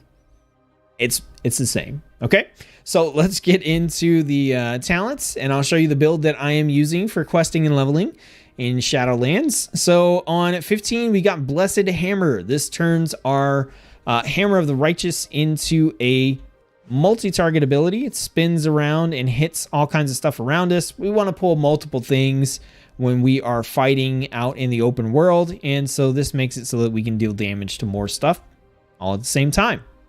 At 25, we're picking up Crusader's Judgment. This gives Judgment 2 charges, and if we get our Grand Crusader proc, we also get a charge of Judgment. So our Grand Crusader is when we avoid a melee attack or use our Hammer of the Righteous, in this case, our Blessed Hammer. There's a 15% chance to reset the remaining cooldown on Avenger's Shield. And now there's also a guaranteed chance, or a guarantee to get an extra charge of Judgment from that. So we're going to be able to spam Judgment more often. Judgment does a nice chunk of damage for us, increases the damage of our next Holy Power ability, and generates Holy Power for us. At 30, we're picking up Fist of Justice again so that we can get cooldown reduction on our stun as we spend Holy Power. At 35, we got the go-to Paladin talent here, Cavalier. Give an extra charge to our Divine Steed so we can go faster more often. At 40, we're picking up Divine Purpose. I just really enjoy this talent a lot. As we spend Holy Power or use our Holy Power abilities, we have a chance to make the next Holy Power ability free and deal increased damage. So free damage and increased damage. At 45, we have Judgment of the Light. As we use Judgment, the next 25 successful attacks against the target will heal us. And we're going to be casting Judgment pretty much like very frequently, so we should always have Judgment of the Light up. And then at 50, we're picking up Sanctified Wrath. Avenging Wrath lasts 25% longer and causes Judgment to generate 1 additional holy power. So we have an extended damage dealing window, and we've got 2 charges of Judgment. We've got a chance to get charges back anytime we get Grand Crusader. So we're going to be spamming Judgment and generating a ton of holy power to slam Shield of the Righteous over and over again. As we're doing that, we've got that chance to get free Shields of the Righteous that deal even more damage. So there's just a loop there that we try to get into when we hit Avenging Wrath. I don't think I set up PvP talents on Prot, but we'll go through and we'll look at them real quick just to make sure. I think maybe I did, and once again, these are all very tank focused, so there's not a whole lot of sort of options here. No, I did pick them. Okay, so Steed of Glory. Your Divine Steed lasts for an additional 2 seconds, right? So more charges, more time on our Divine Steed, so we can go faster, more often, for longer. While active, you become immune to movement impairing effects, and you knock back enemies that you move for. That's just fun, you guys. Next, we got Warrior of Light. Increase the damage done by your Shield of the Righteous by 30%, but reduces the armor granted by 30%. Yes, I'll take it all day in open world content because I want to deal more damage. I'm okay with not having so much armor in those situations. And then Unbound Freedom, Blessing of Freedom increases movement speed by 30%, and you gain Blessing of Freedom when you cast on a friendly target. Unbound Freedom also causes any Blessing of Freedom applied to yourself to be undispellable. So what does this mean? What does it mean? It means that now we have a 25-second cooldown, 30% movement speed increase for 8 seconds ability. So if we look at this, now let's look at it. 25-second cooldown, 30% increased movement speed for 8 seconds. Divine Steed is a 45-second recharge, 3-second, 100% movement speed increase with 2 charges. This kind of sort of turns our Blessing of Freedom into like a mini Divine Steed, which is great. So I recommend all this stuff if you are playing on a Protection Paladin. As far as your rotation goes, none of the abilities have really changed. None of our talents are really changing up what we do. We're going to go in. We're going to put our Consecration down. We're going to smack stuff with Judgment. Or we're going to smack stuff with Avenger's Shield. Whichever one you feel like, honestly. I usually hit Avenger's Shield first to get it on cooldown so that our Grand Crusader can proc and give us more charges of Avenger's Shield. But in this case, Grand Crusader actually works on Avenger's Shield and Judgment. So it's kind of up to you. Avenger's Shield does have the longer cooldown though. So Consecration, Avenger's Shield, Judgment, hit out your Blessed Hammer. By that time, you've got 3 Holy Power spent up. You cast your Shield of the Righteous as your Holy Power spender. Good to go. Repeat the process, casting your Blessed Hammer whenever everything else is on cooldown. Your target gets below 20% health. You hit them with Hammer of Wrath. If you need to, you cast your Word of Glory to heal yourself up. And that's pretty much it. Not a lot of big damage dealing like DPS cooldowns to use on a Protection Paladin. So really you just want to focus on gathering a bunch of enemies up together and making good use of all your synergies and your AoE from your Blessed Hammer, your Avenger's Shield, your Consecration, your Shield, like all this stuff hits everything around you. So you want to have everything around you, right? If you're using this stuff on a single target, you're basically doing it wrong. You can do that on some tanks and it works out just fine because you have a lot of direct single target damage, but not on Paladin. On Paladin, like 3, 4, 5 enemies is what you want to be shooting for. All right, Rhett's up next. My voice is running out, you guys.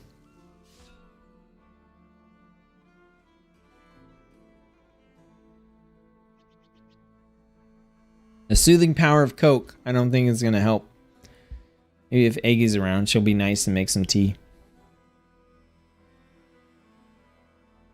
We'll see. Love the way you made your UI. Sweets. I got a UI video coming out this week.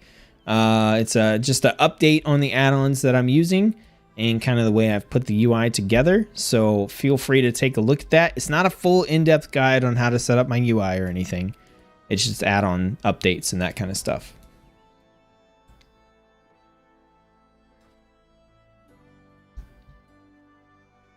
All right, let's talk Retribution. So getting into Retribution, we've got our auras. We've got Crusader Aura when you're not in combat. Devotion Aura when you are in combat. And did they get rid of... Okay, they made Retribution Aura available to everyone. It was Ret specific for a little while. Let's make sure... Okay, yeah. Yeah, for a while in beta, it was specific to Retribution. So once again, we've got Consecration. Same kind of thing. You can throw it out. It doesn't cost you anything except for a global cooldown to do so. So if you're fighting multiple targets, it can be worth it. It's not quite as useful as it is on the other specializations, but that's totally fine. We've got our Hammer of the Wrath as our execute ability. Short cooldown, generates holy power. If an enemy is below 20% health, you can use this to hopefully finish them off. You do have Shield of the Righteous, which is a holy power consuming ability that you can use. However, you have much better options on Retribution, so ideally you won't be casting this as your way to spend holy power. If you need a heal, Word of Glory is a good way to spend some holy power. It's a nice ability. It does 1500 healing, which is pretty solid. And that is basically it from the Paladin tab. If we move into the Retribution tab, everything here is pretty much the same. The big exception is we have Wake of Ashes as a baseline ability now. So if you're playing Ret, you know what Wake of Ashes is. This is the ability from our Legion artifact weapon. It's instant cast, 45-second cooldown. It's a nice AoE sort of cone in front of you, essentially, that does 1200 damage, which is a fairly significant amount. Reduces target's movement speed. And if you're fighting demon or undead enemies, which we'll probably encounter in Shadowlands, they also get stunned for 5 seconds. Another big, huge thing, it generates 3 holy power. So this is just going to let you pop off with a holy power spender as soon as you hit this. Very strong ability. Our holy power spenders are still Templar's Verdict and Divine Storm. And our holy power builders are Blade of Justice. And we also have our Crusader Strike. And I think Judgment is the other one here that's going to generate holy power for us. Moving into the talents, this is the build that I'm using for open world content. So at 15, we have Zeal. Judgment is going to empower you with Holy Zeal, causing your next 3 auto attacks to occur 30% faster and deal additional damage. So this just means as soon as you hit Judgment, you get a burst of auto attacks that deal more damage. At 25, we're picking up Blade of Wrath. So Art of War will reset the cooldown of Blade of Justice 100% more often and increase its damage. Blade of Justice is going to generate holy power for us, and it hits fairly hard. 30, we're picking up Fist of Justice. As we spend holy power, we reduce the cooldown on our stun. Super nice. 35, we're picking up the Paladin go-to with Cavalier. Give Divine Steed an extra charge so we can go faster, more often. 40, we're picking up Divine Purpose. Once again, like I said, I just really like this talent. As we use our holy power abilities, we have a chance to make our next holy power ability free and deal 20% increased damage. We're going to be using our holy power abilities all the time, so we're going to get this proc fairly often. At 45, we have Selfless Healer. This is kind of a weird tier, but Selfless Healer says your holy power spending abilities reduce the cast time of your next flash of light by 25% and increase its healing done by 10%, stacks up to 4 times. So Ret is the specialization among paladins that sees itself in need of healing the most often. So this makes it so that we can focus on dealing damage and we can get ourselves a free cast of Flash of Light as we're fighting to either boost ourselves back up in a tough fight or top ourselves off in between enemies. And at 50, we are picking up Final Reckoning. So this is a very interesting ability. It's got a 1-minute cooldown. And you guys know I don't normally opt for abilities that have like 1-minute cooldowns or higher. I try to err on the side of like 45 seconds or so, stuff that I can use like every battle. But this one's instant cast. It calls down a blast of heavenly energy, dealing 1,000 damage to all targets hit in the area. Okay, which is huge. 1,000 damage AoE is very solid. And it causes them to take 50% increased damage from your holy power abilities for 8 seconds. So you can drop this down, and then you can cast like your Divine Storm, and it'll deal 50% more damage. Pretty sick. But also, while it's off cooldown, your attacks have a high chance to call down a bolt that deals 201 holy damage and causes the target to take 10% increased damage from your next holy power ability. So even if you don't use this thing, you have a very high chance to just deal more damage and get a debuff on the target so they take more damage. Really solid, well-rounded talent to pick up for open world purposes. For PvP talents, We picked up Unbound Freedom again. This is one we saw before. This will increase your movement speed by 30% when you cast Blessing of Freedom. And you gain Blessing of Freedom when you cast it on a friendly target. It also causes any Blessing of Freedom applied to you to be undispellable. So this turns our Blessing of Freedom into a mini Divine Steed, because every 25 seconds we can cast it on ourselves, and for 8 seconds we get 30% increased movement speed. Super awesome on a paladin that has such low mobility. Then we have Lawbringer. Judgment now applies Lawbringer to initial targets hit for 45 seconds. So your main target is going to have Lawbringer on them. Casting Judgment causes all enemies with your Lawbringer effect to suffer up to 5% of their maximum health in holy damage. So now as you're spamming Judgment onto your targets, they're taking 5% of their max health every time, in addition to the normal damage.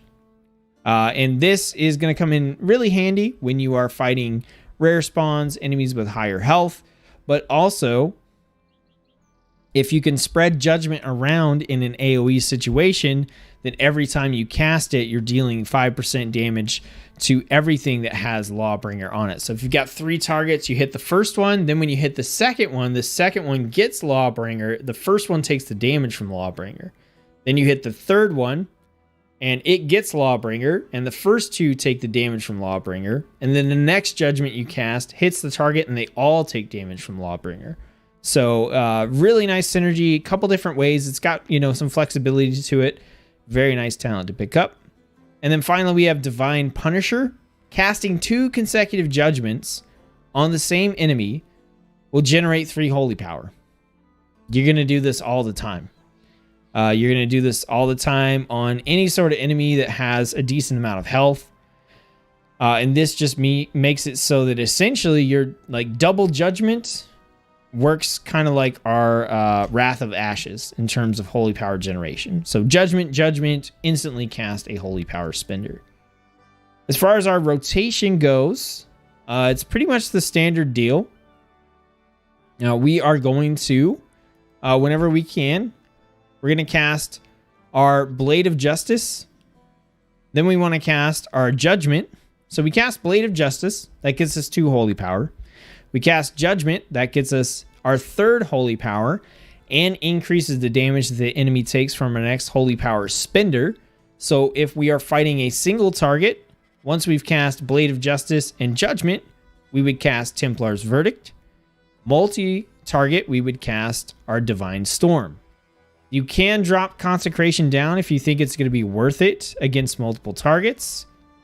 Otherwise, your filler ability is Crusader Strike, which you're going to hit to generate holy power and deal damage in between everything else, waiting for it to come off cooldown. When your target gets low, below 20% health, you're going to hit Hammer of Wrath to finish it off. You do have your Wake of Ashes. At a 45-second cooldown, you should be using this fairly frequently against enemies. Anytime you pull, I'd say 2-3 enemies or more, or anytime you're fighting a target with a lot of health, you should be casting Wake of Ashes. You do have your Word of Glory if you need to heal yourself, but ideally, Selfless Healer is going to be building up pretty fast. And once you get to 4 stacks of Selfless Healer, you can cast a Flash of Light on yourself, instant cast for free. Sorry, instant cast, not for free. It still takes, it's for free. So that's how you're going to heal yourself. And then you've got your other standard Paladin DPS abilities. You do have your Final Reckoning if you want to cast that, but you're going to get a lot of benefit from the passive just on its own. And that is Paladin.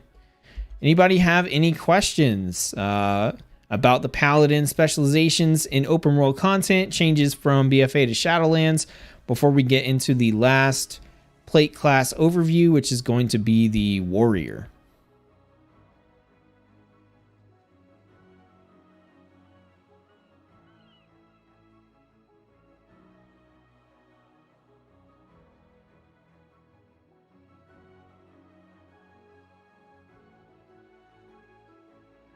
Okay, so we're going to switch over to Warrior. I have to take a second because my trackball mouse is being a little dumb. So you guys give me just a minute. We're going to log out and log in the meantime.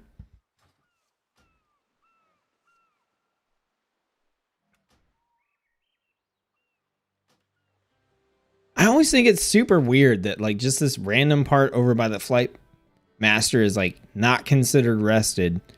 And like I get it, you know, there's like a dungeon here and everything, but it's still weird.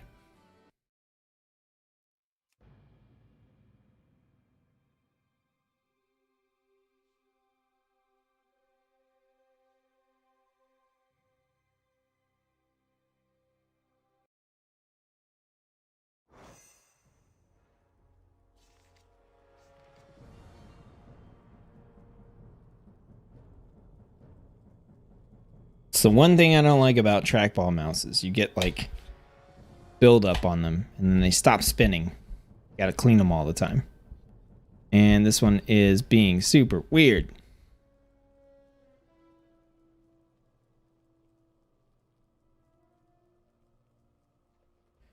Oh, the links we go to play our video games, right? I really like can't play video games without this trackball mouse, but it definitely requires a little more maintenance than your typical mouse does, that's for sure. Well, like I said, without it, I mean, I just wouldn't be playing video games. I remember, you know, when all my disabilities and stuff kicked in, and I've always been a hardcore gamer, but I played a lot with controllers and stuff. I mean, I've been playing on PC for years and years and years and years. But I also just did a lot of like RPG gaming on consoles. So I spent a lot of time with a controller in my hand. And then I kind of went full PC gamer. Probably about 5 years ago. And just kind of dropped consoles altogether for the most part. And so my mouse usage went up pretty significantly. And that's when I really started to realize like, oh, I can't do this. I can't play games this way anymore because it absolutely destroys my wrists. And so the first thing I did was I tried a vertical mouse, and that worked pretty well for a while. And if you have issues with your wrists and stuff like that, and you don't want to go full trackball, I definitely recommend you check out a vertical mouse. It's basically, it does exactly the same thing as a regular mouse does. It just puts your wrist in a better position than a regular mouse will. And I used that for quite a while, but ultimately it still caused me enough trouble that I had to switch to something else. And I tried the trackball mouse, and I was so worried. I was like, man, I'm going to be such a scrub gamer with this trackball mouse. But honestly, it just takes some getting used to. Like, I'm not going to compete in like a world championship for an FPS game or anything like that anyway. So like, I don't need that level of, control. I can play Overwatch or whatever I want to play, just fine with no issues with a trackball mouse. Okay, so we're getting in. We're going to talk about Warrior. All right, so you guys know I play a ton of Warrior. Warrior is also one of the classes that's just got a silly number of abilities that don't make any darn sense. So we're going to get in, and we're going to start with arms.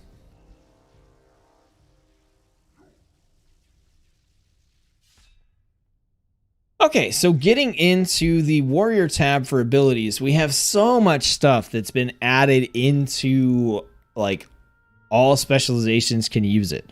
So we have hamstring, or not hamstring. Why did I go? We have execute. Okay, execute is available to all specializations.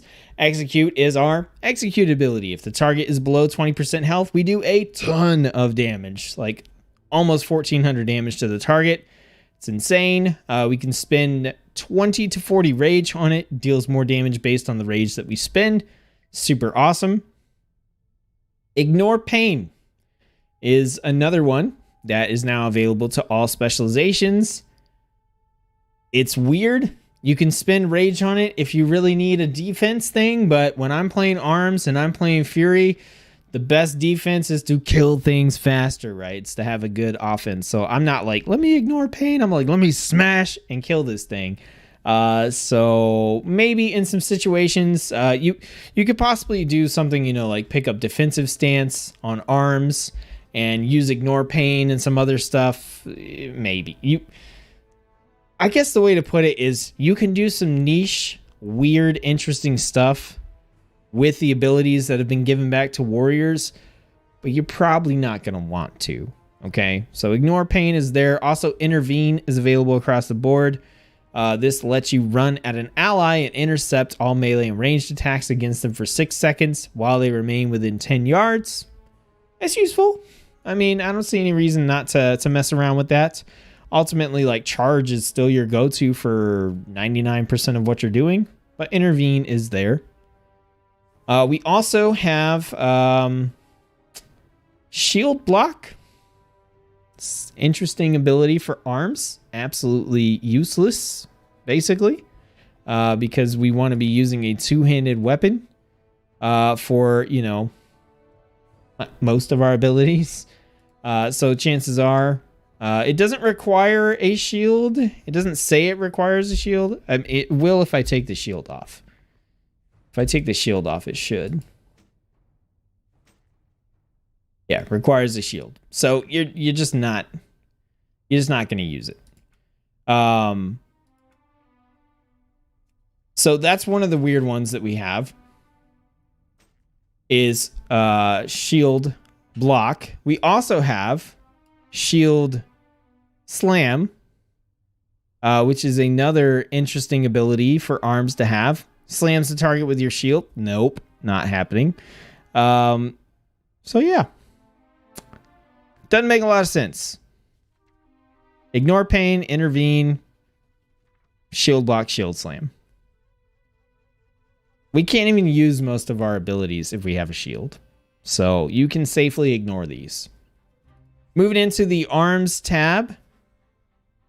Everything here is pretty much the same, I believe. We still have Blade Storm. We've got our sweeping strikes. Cleave is replacing that at the moment. We've still got Colossus Smash. We've got Mortal Strike, Overpower, etc. etc. The big thing here is our mastery has changed. So now instead of bleed damage stacking, it says Mortal Strike, Colossus Smash, Cleave, and Blade Storm inflict deep wounds, dealing bleed damage over 12 seconds and increasing the damage the enemy takes from you by X%. So now we trigger deep wounds on enemies and they take more damage from us. This means that our heavy hitting abilities like Mortal Strike, Colossus Smash, like that kind of stuff will hit even harder based on our mastery. This is a really cool change, and I think it really makes arms feel more like arms, because instead of using your abilities to put a strong bleed on the target, which is weird and feels kind of like roguish,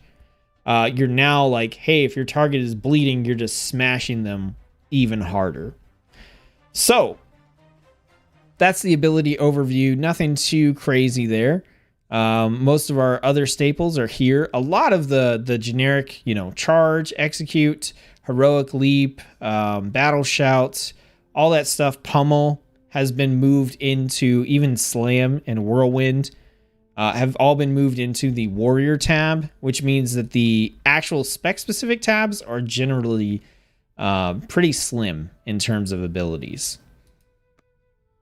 Looking at the talent builds, this is what I am using. So at the 15 tier, I am doing Skull Splitter. So this is instant cast. It bashes an enemy's skull, dealing 516 physical damage. It has a 17-second cooldown and generates 20 rage. Now, this is totally optional. I haven't always felt like I needed to use this in my rotation, so you're welcome to pick up something else. If you pick up something else, I would probably grab Sudden Death, which will give you a chance to be able to cast and execute for free, usable on a target regardless of their health percentage, and deal damage as if you spent 40 rage. Totally viable. I do like Skull Splitter just because it gives me another button to push, and a lot of times on arms, I just want a button to push.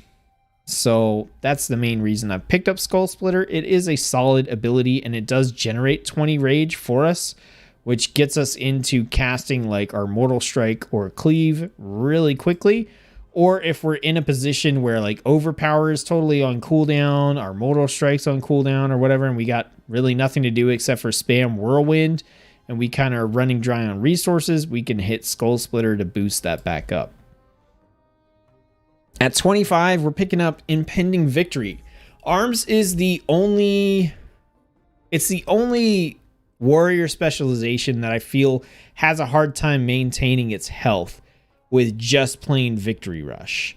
So we're picking up Impending Victory here as our main thing that's going to help us to heal ourselves in combat. So this replaces Victory Rush. It's got a 30-second cooldown.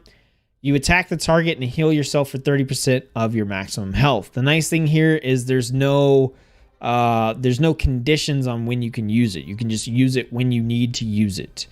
So we're picking that up. If you kill something that gives you experience or honor, it resets the cooldown on Impending Victory, and you can use it again and keep yourself topped up in this way. At 30, we're picking up Fervor of Battle.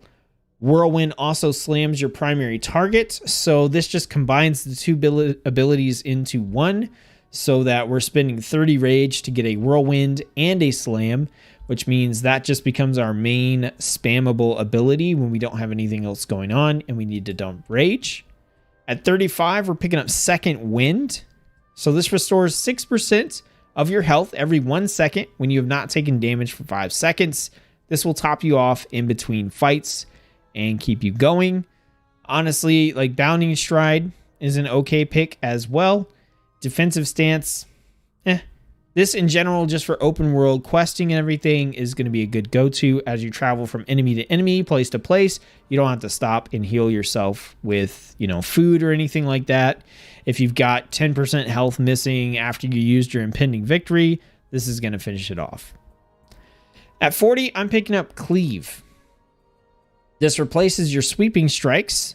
It's a instant cast ability with a short cooldown, costs 20 rage. It hits 5 enemies in front of you and inflicts deep wounds on them. The other nice thing is this will consume your Overpower effect to deal increased damage. So this changes it up so that if you're fighting one target, you Overpower and you consume it with Mortal Strike. If you're fighting multiple targets, you use Overpower and you consume it with Cleave. And I just like having that synergy in there. You could totally pick up Warbreaker as well as a nice one. Alternative here, but I prefer the replacement to Sweeping Strikes over the replacement to Colossus Smash. At 45, we're picking up Deadly Calm. This is a this is a activatable ability that will reduce the rage cost of your next 4 abilities by 100%. So Whirlwind spam, Mortal Strike spam, based on cooldowns and such. But passively, it says your maximum rage is increased by 30. So, In for the Kill is another good one you can pick. Colossus Smash increases your haste by 20%, or by 10%, or by 20% if the target is below 20% health. Lasts for 10 seconds. Okay, the reason that I picked up Deadly Calm is, oddly enough, I do find myself getting close to the rage cap on Arms Warrior just by going through the normal rotation before I get to the point where I would slam Whirlwind a bunch of times to dump rage. I'm already hitting close to the cap. So whether it's from casting, my regular abilities or hitting Skull Splitter, I did find myself like getting there pretty often.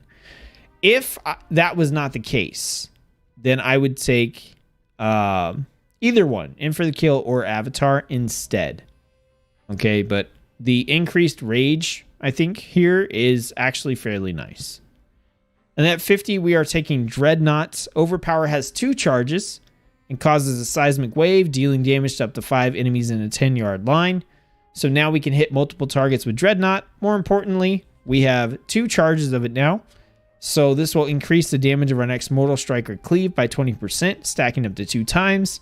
So ideally, if we can, we overpower Mortal Strike, or overpower Cleave for just big damage. Can't always do it that way, but that's kind of like ideally what we do. For PvP talents, we've got Master and Commander. The cooldown of Rallying Cry is reduced by 2 minutes, and it grants 15% additional health.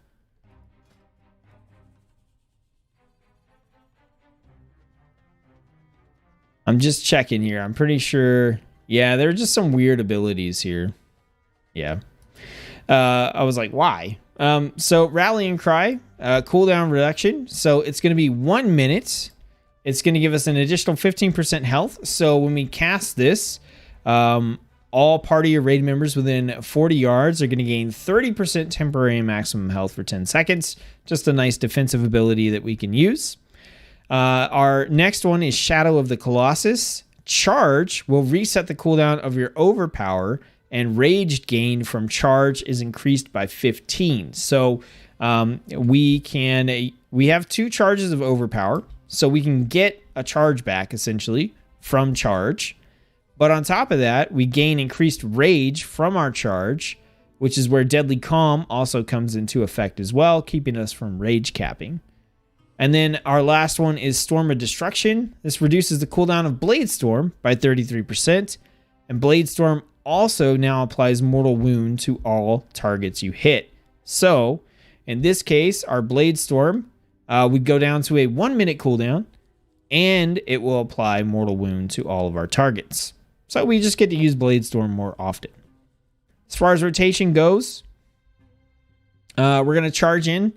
That's going to give us enough rage generally to cast one of our abilities, but ideally we want to power up those abilities with Overpower first so that we get a strong Mortal Strike or Cleave. Then we're going to go into Whirlwind spam essentially until we're able to cast Overpower again to build up more buffs for our next Mortal Strike or Cleave. We're going to execute when our target gets below 20% health to finish them off. We've got the option to hit Skull Splitter for additional damage or rage generation. And then we also have Impending Victory that we want to use to keep ourselves topped off in between enemies. Now, we do have Colossus Smash on a 45-second cooldown, so we want to be using this fairly often as well. Ideally, somewhere towards the start of the fight. If you know you're going to use it towards the front so you get the maximum amount of use out of the 30% increased damage that you'll do to enemies that are hit by Colossus Smash. And that's pretty much it. That's ARMS. That's what I'm rocking for open world content, and I've been having a lot of fun with it so far. All 3 warrior specializations actually feel really good in open world content, and I don't know which one. I'm probably just gonna play them all for like 3 levels apiece. But yeah, they're all pretty fun.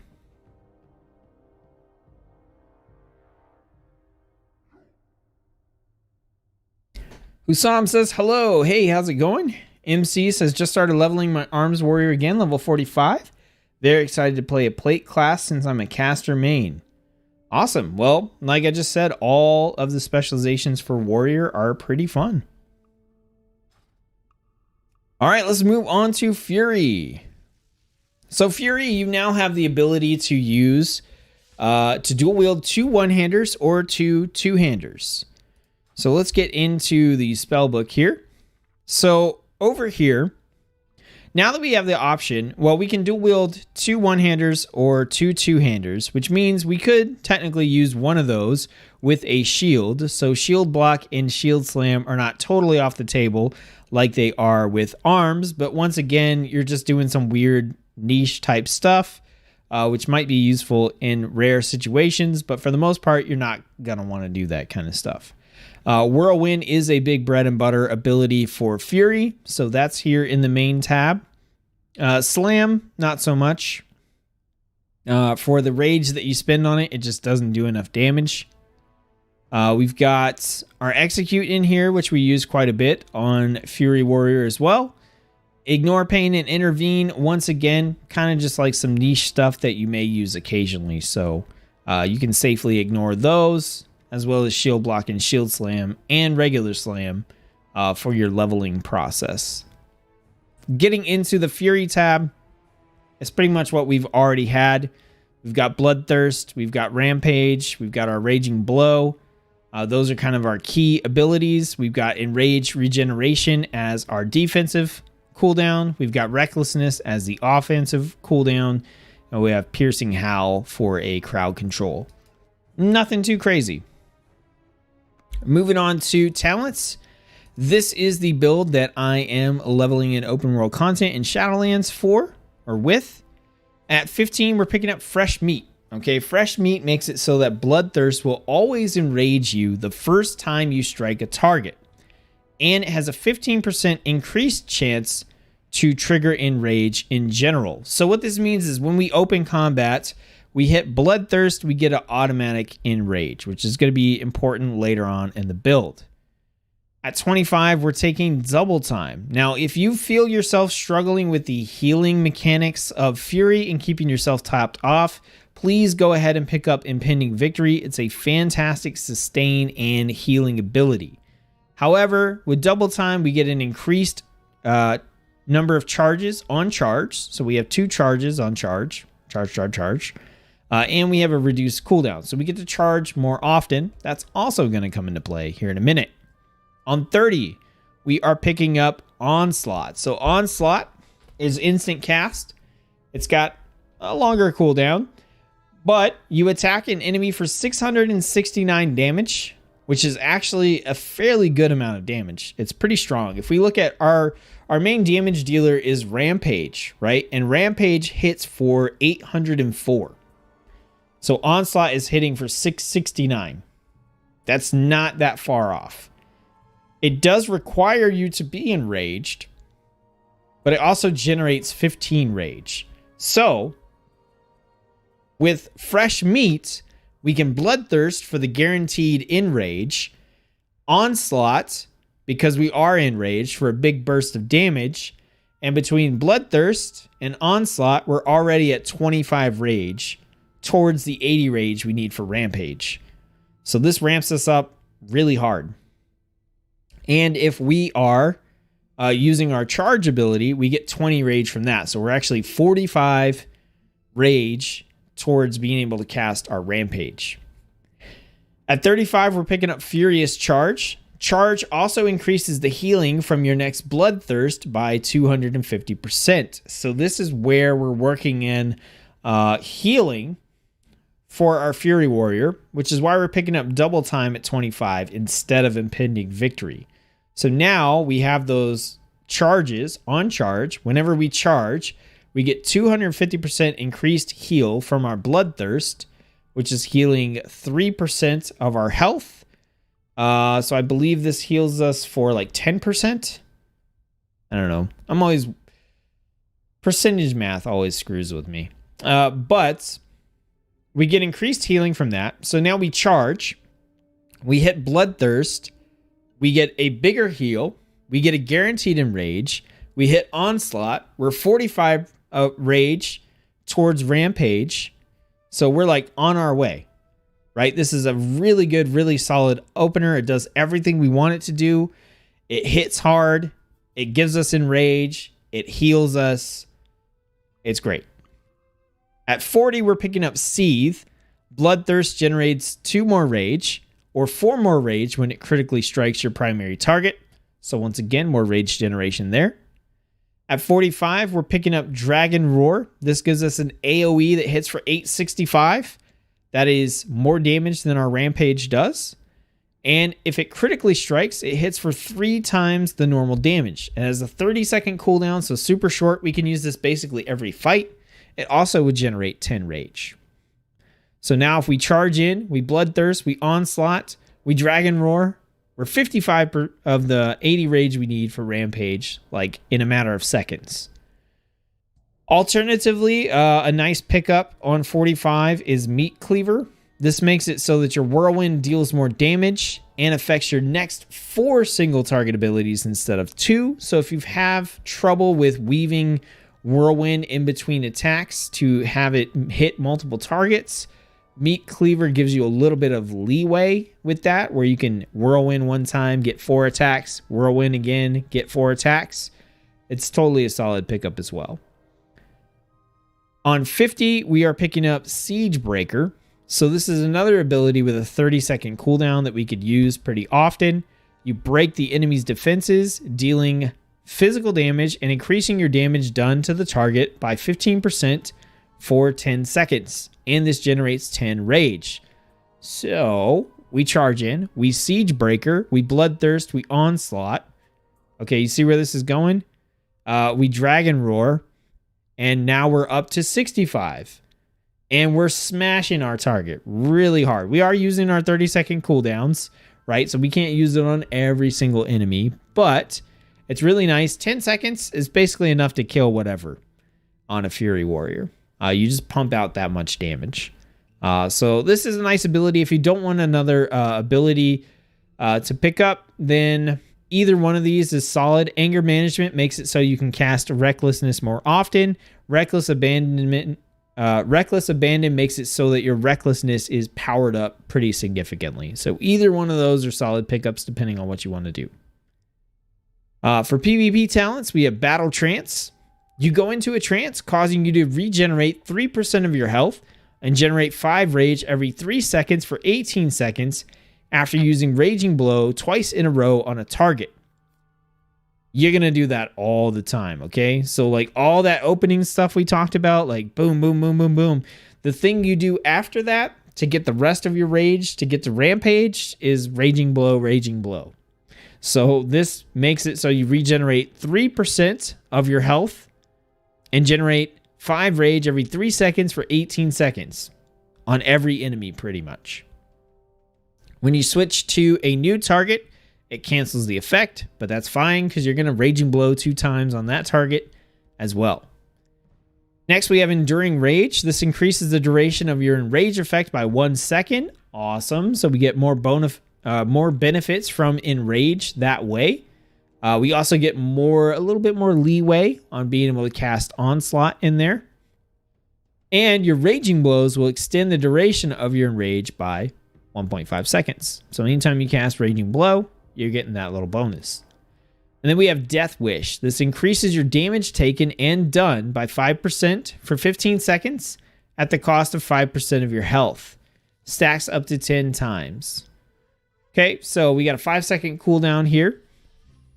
Increased damage, basically. And we have plenty of ways to heal ourselves through like our Charge Bloodthirst combo, or if you're picking up Impending Victory.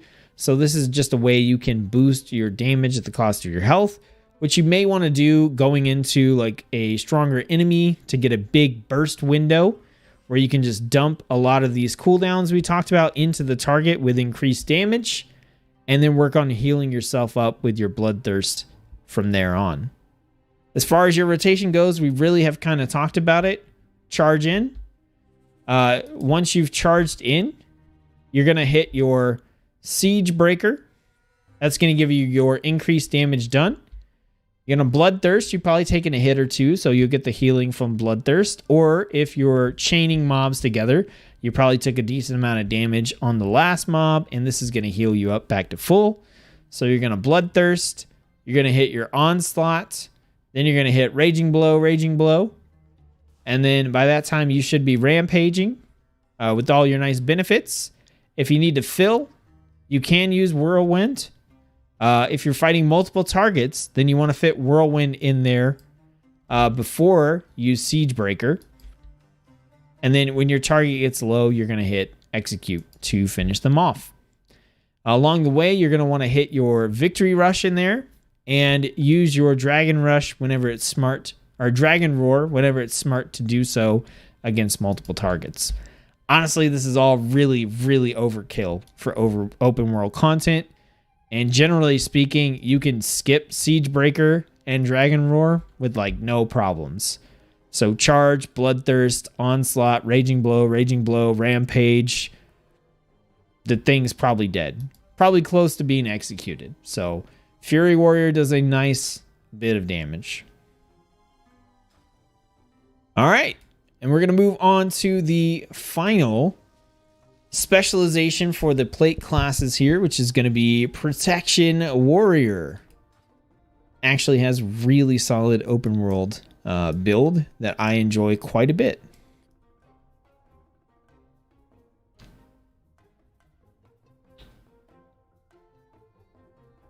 All right, Prot Warrior. So, getting into the main Warrior tab here. A lot of the stuff that got added to this tab was just Prot Warrior stuff. So, there's not a whole lot here that you're going to be unfamiliar with or need to work on incorporating into your rotation outside of Execute is now available. So, we're going to be able to use that to finish off foes, which is super nice in open world content. In the Protection tab, it's all the stuff that we had before. Nothing all that new. I believe the main things we have here is our Ravager will damage up to 8 enemies. That's a talent. Our Revenge deals reduced damage beyond 5 targets. And so does our Thunderclap. So some of our AoE kind of got nerfed a little bit. Other than that, everything is basically the same. Moving into our talent build, this is what I'm using for open world content, questing and leveling in prepatch and Shadowlands. At 15, we're taking Devastator. This gets rid of Devastate as a button that you have to push, which is amazing. And it makes it so that your auto attacks deal additional damage and have a 20% chance to reset the remaining cooldown on Shield Slam. I call this build Come On and Slam, because that's what we're doing, is shield slamming all the time. And Devastator is a key proponent of that.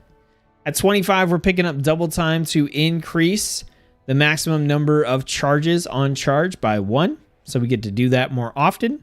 At 30, we're picking up Dragon Roar for a nice AoE ability we can use that actually deals a good amount of damage because Thunderclap hits like a wet noodle. And our only other real AoE ability that we're using regularly is Revenge. So this gives us a nice bonus. If you want something that's a button you don't have to push, you can pick up Best Served Cold and just pump more damage into Revenge. Booming Voice is always nice as well, but generally speaking, I just like having the extra damage output from Dragon Roar. At 35, it's kind of up to you here, but I would go between Crackling Thunder or Bounding Stride. Bounding Stride if you want more mobility. I generally find that you don't really need that much on Prot Warrior. Crackling Thunder will increase the radius of Thunderclap by 50% and reduce movement speed of enemies by an additional 10%.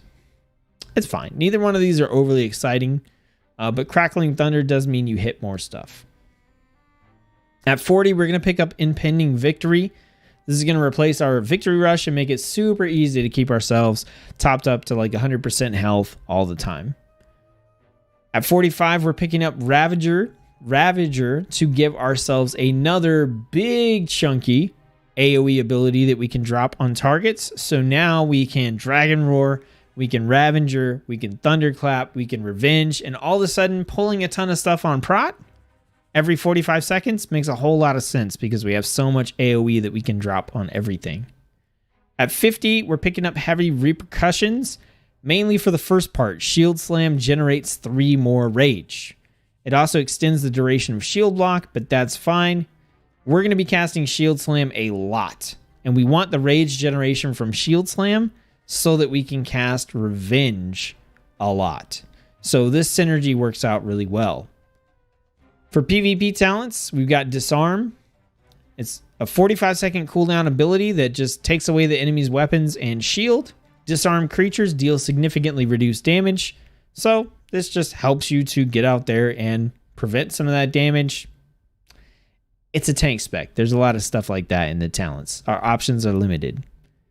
We got Sword and Board. This increases the critical strike chance of your Devastate and Shield Slam by 30% while Shield Block is active. So if you do want to Shield Block, then you can throw out a Shield Block and get increased critical strike chance on Shield Slam, which we're going to be casting all the time, which is super nice. It also increases the critical strike chance of Devastate, and I believe that synergizes with Devastator. Not 100% sure, so don't quote me on it. And then we have Bodyguard, instant cast with a 15-second cooldown. Protect an ally, causing 40% of all physical damage they take to be transferred to you. Blah, blah, blah, blah, blah. But when the target takes physical damage, your shield slam cooldown has a 30% chance to be reset. So this ideally you want to use if you're questing with somebody. You cast this on them. It lasts a minute and you just get even more shield slam procs. So that's the talent build. As far as your rotation goes, when you get into Protection Warrior, you're going to charge in, and then ideally what you're going to do is open with Shield Slam. Okay? Shield Slam, you want to get that on cooldown right away because your Devastate, which in this case with Devastator is your auto attacks, your Thunderclap, Revenge, and Execute have a chance to reset the cooldown, which is what we want. So you open with Shield Slam. Anytime you have the Rage, you put it into Revenge, okay, for the damage. You put all of your Rage into Revenge. If you don't have enough Rage for Revenge, then you cast a Thunderclap. You're literally only casting Thunderclap to have a chance to proc the cooldown reduction on Shield Slam. When your target is low, then you hit him with Execute to finish him off. In situations where you have the AoE that you want to take advantage of, you got Dragon Roar, and you have Ravager, you can keep yourself topped off with Impending Victory. So that's the basic flow. It sounds pretty simple, but you're honestly going to be hitting Shield Slam and Revenge quite a bit. And it's really fun. It's definitely like a cool shiny buttons sort of build on Protection Warrior. So that covers all of the builds, going over them. I wanted to make sure that info got in here before we actually started showcasing any gameplay. So what we're going to do now is we're going to run back out. I'm going to hit the open world and just kind of showcase how these different builds work on the different specializations. And this is going to be much more casual, like a regular stream. So you guys can jump into the chat. I'll be paying much more attention to that as we go on, as this part, in my opinion, is not as necessary for people getting started as the other portions were. So I need to put some sort of mount onto my miscellaneous keybind here. So I think we're just going to use... we'll just use the Top Chef mount macro, I guess, for right now. I'll get these sorted out later, but for right now, I want to be able to hit... Okay. I'm using a horde-only mount on my warrior, so we're going to have to change that up, actually. All right, let's go back in here. Go away. Okay. Let's go mounts. We'll just do some in random favorite mount. That's fine. I'm going to get turtles all day. I told you. It's a turtle. Okay, so we are on blood. So if we jump back over to our talent build, there's really nothing going on here for blood. There's nothing crazy at all. So we're just going to showcase kind of how you kill stuff on blood. I'll show it against a single target. Hopefully you guys can follow along with me in what I'm casting. I am going to try and do something a little different here. I've got a... So Details, the damage meter, has a like streamer plugin. And I want to try using this because it will show the actions that I'm using as I'm casting them, which might make them a little bit easier to follow along with.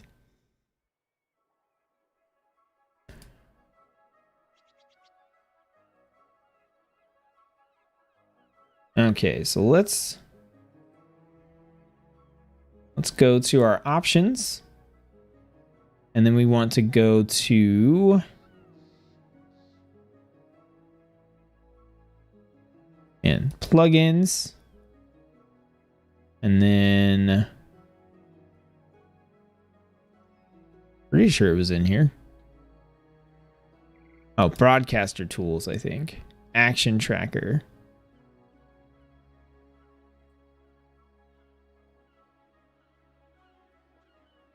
Oh, don't be weird. Why is the text on this thing is so awful?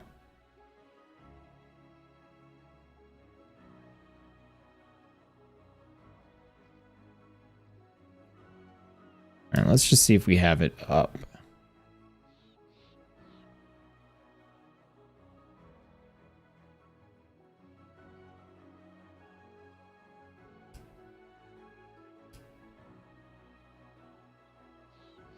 This was so easy the first time I did it. And of course, like this time, it would give me trouble. Of course it would. Let's see. I'm missing. I think I'm missing it here. Oh, enable event tracker. There we go. Wow. That took me a minute. Okay, so we're going to put this up here. I'm going to make it big. Hopefully you guys will be able to see this, and this will show you what I'm doing. So let's see if it should work as soon as I cast an ability. So let's go ahead and we will yank him over. And it is not working. Amazing. Okay. I'm going to spend like a whole 2 minutes seeing if I can set this up real quick. And if I can, cool. If not, I'm just going to get rid of it. And we're going to go about this the normal way. So let's see. We have the event tracker options enabled.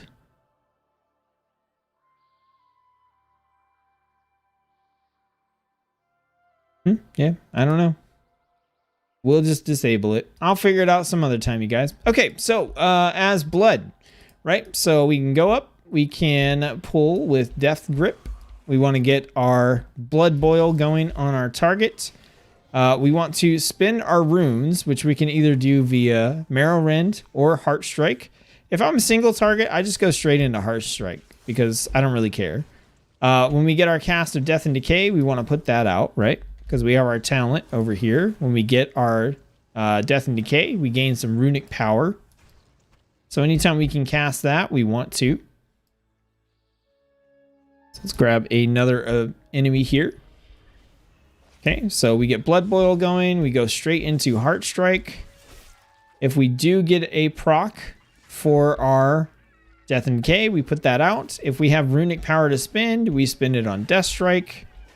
And that's basically it. Super simple.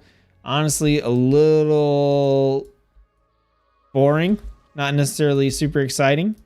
But that's because ideally what we're actually doing on a Blood DK is we're pulling like a bunch of enemies, right? So we're coming down here and we're saying, hey, give me the spiders, give me this stuff. Let me get 4 or 5 of these.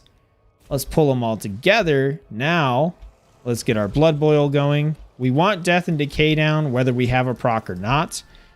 Then I always want to stack Marrow Rend up against targets like this and then start Heart Striking. Then we go into our Death Strike. All right. Keep our stacks up. Keep our Blood Boil going on our targets. We basically just want to Death Strike whenever we have the chance. Keep our Death and Decay out. Keep on Heart Striking and Death Striking and all that. If we have an enemy with a bunch of health that we want to get rid of, we have our Blood Drinker, which we can cast. And that basically will just rip through just about anything. Right? And so like that's what we want to do. We want to pull stuff together and then we're basically taking advantage of the AoE damage from our Blood Boil, Death and Decay, and Heart Strike. Right? Stack Marrow Rend a couple of times so you have defense against the physical attacks that you're taking, because that's going to mitigate some of your damage. And then make sure you continuously cast Death Strike basically every time you can, because you want to be able to get the healing from that going. So Blood DK, like I said, it's a little boring if you're just going against like a single target at a time, but that's not what you should be doing. You should be pulling, I would say, minimum 3 enemies. Preferably, you know, up to 5. So get that Death and Decay going. Make sure you get some Marrow Rend stacks, Death Strike every single chance you get. Heart Strike while you're in your Death and Decay. Take advantage of your blood drinker, because that also is going to heal you. Right, so this is how we stay topped off. Cast your Marrow Rend when you can. Make sure you keep a couple of stacks of Bone Shield up. Preferably, you want to try to keep the 5 in order to reduce the cost of Death Strike. But at the moment, that's not an ability. That's not a passive that we get until 58. So it's not going to be relevant for quite a while. And that's it. That's blood. That's kind of how blood works. That's how blood flows with the talent build that I have here. Pretty simple. You do have the option to put your runic power into Bone Storm. So if you're doing okay on health, particularly if you're fighting a single target, your health is probably going to be in a good spot, especially considering you can Blood Drinker and get some of that back up. Then you could spend the Bone Storm. If you're playing with someone who can throw some heals on you or something like that, then building up your runic power to get that nice Bone Storm means you could probably pull like 6, 7, 8 different enemies pretty easily. Get a couple heals tossed on you, throw out Bone Storm, and kind of go to town. So let's switch over to Frost, and we'll show this one off. So with Frost, the main things we have going here, we've got our Cold Heart, so we can use our chains. We'll let that build up and just show what kind of damage that does. We've got the runes from Killing Machine. We've got Hypothermic Presence that we can push in order to reduce the runic power cost of our abilities. And then we also have Obliteration. So if we cast Pillar of Frost, we get a bunch of Murder Machine stuff going on. So what we're going to do is just show off the like core stuff that we're doing here before we do any, pop off and do anything too crazy. So let's go down and we'll grab this bear. All right, so we want to get our Howling Blast going. We get our Remorseless Winter going. So more useful in AoE situations, but it's still, you can throw it out there for the damage. We're going to cast Obliterate on single targets. And then we're going to spend, we got a proc for Obliterate. And then we're going to spend our runic power on Frost Strike. Okay, so go in, boom, Remorseless Winter, Obliterate, spend some on Frost Strike, casting the Obliterate again, going back into Frost Strike. Now, we're a little bit low, so what we can actually do here is pull the target in.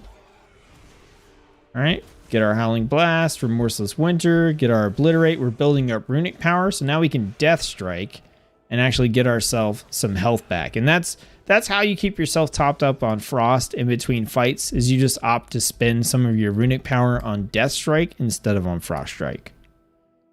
So pretty simple there. Now, the other stuff we have to work in there is we have our Hypothermic Presence and our Pillar of Frost. Also, we have our Frost Scythe to use against multiple targets. So let's go with 2 bears right here since they're here.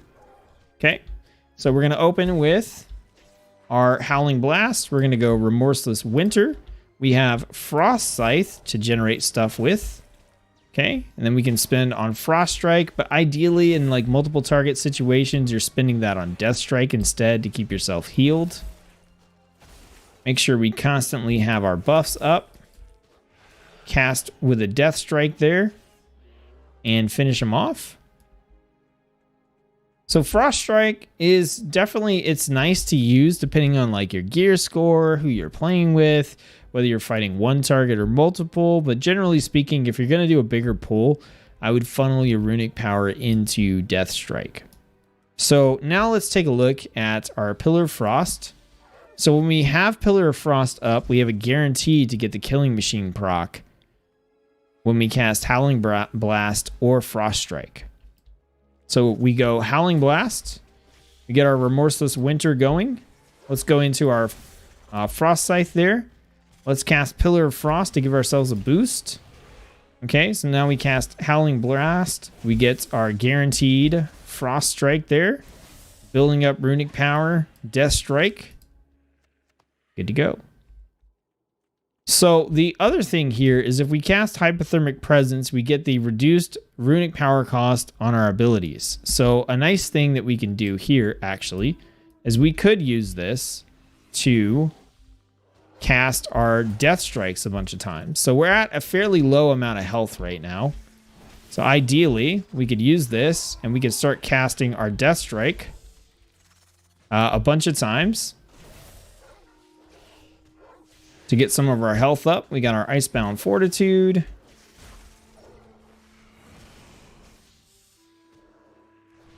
Just keep. Main thing here is just cycle through Death Strike to stay alive. That's kind of how Frost is going to work. And you're going to get used to that rotation, and it's going to go fairly smoothly. Anytime I give demos, it's always a little weird because I have to explain them. And it slows down what I'm doing. All right, so let's switch over to Unholy and show this one off.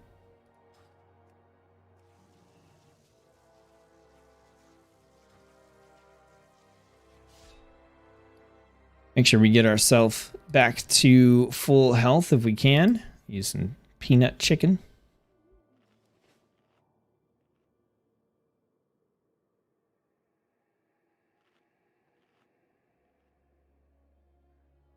Okay, so for Unholy, I want to make sure we have our pets out. And what we got going on here is we've got our Blights, we've got our Soul Reaper, and we have our Unholy Pact. Those are kind of the core things that we are messing with. So we'll showcase those. Those are all like things that we don't normally have like built into our main rotation. So normally we're going to cast Outbreak. We're going to apply some Festering Wounds with our Festering Strike. Then we're going to burst them with Scourge Strike. And then we're going to cast Death Coil if we have runic power to spin. Pretty simple, pretty straightforward. Now, incorporating our other abilities here, we've got Outbreak. We're going to put some wounds on there.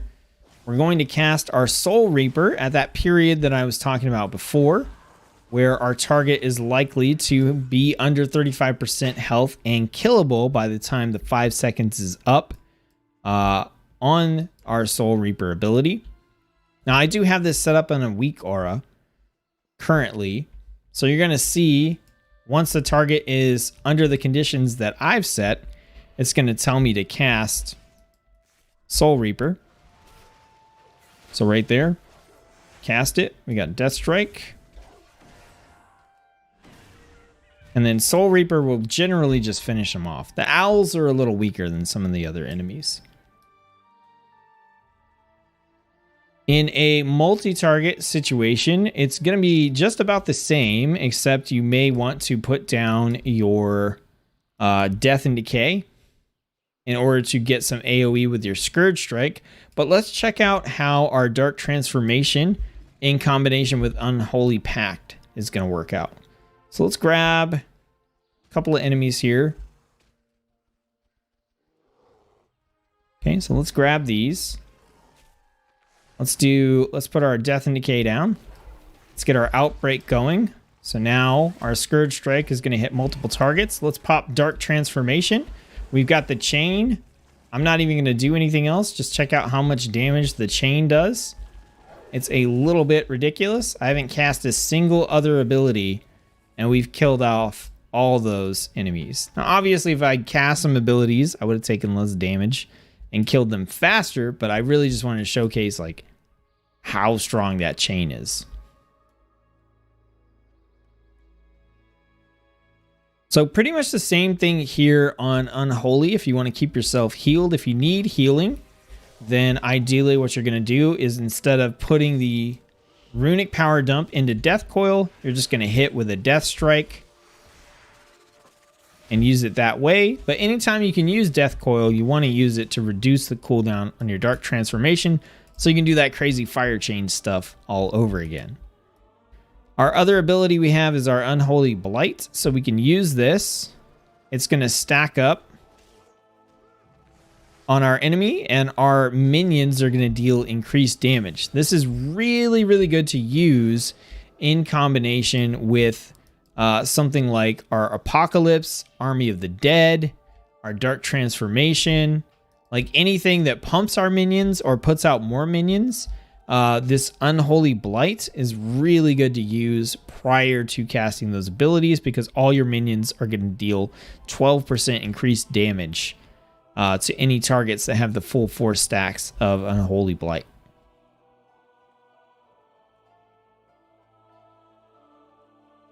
All right, so let's eat a little something, get back up to full health real quick. And then we'll do a bigger pull and see if we can't like put all this stuff together. We're not going to worry so much about Soul Reaper. We're going to be more concerned with Dark Transformation, Unholy Blight. So let's go. Let's go over to where the bears are. Maybe we can grab a bunch of them. The spiders are fine. They just kind of do like a snare. Doesn't make for the best demo. You got to deal with them, right? If you're out there questing and stuff. But here we go. Let's get some bears, bears, bears. Let's grab that one too. Okay, so let's get our Death and Decay down. Let's do our... we're going to go for our Unholy Blights. We're going to go into Dark Transformation. We're going to keep our health up by casting our Death and Decay. We've got Icebound Fortitude to kind of pop off here.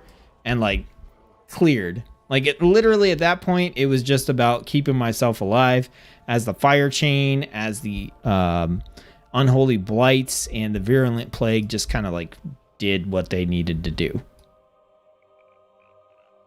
It's really solid. I like the Fire Chain ability. You get some good AoE. It's a little underwhelming in like single target, but that's really what you have the Soul Reaper for, is to help you just execute those targets and get them out of the way pretty quickly. So that's Death Knights. I really enjoy the builds. Blood's definitely the least interesting. I'm planning on leveling primarily as Unholy throughout Shadowlands. But I know I'll switch to Frost at some point because I'm a Frost DK at heart. And I just always like everything about Frost. I'm leveling as Unholy because it's my least played spec on Death Knight. And I'm just excited to learn more about it and to also get to do that Fire Chain thing like crazy. And I just like having a little archer dude off to the side. He's pretty cool. All right, let's check out Paladin. So we're going to start off Paladin by showing off Holy. And just how much more interesting I think Holy is from a leveling perspective compared to how it currently is. Now my ring over here is a little bit crazy, so you guys bear with me. I got to make sub rings, which I haven't done yet. All right, so let's do summon random favorite mounts. Let's put it in there. All right, got another turtle. I made a video about Mount Journal Enhanced a while ago. It's a nice add-on that I like to use. And I favorited a bunch of turtles when I did that, and I have not really unfavorited them.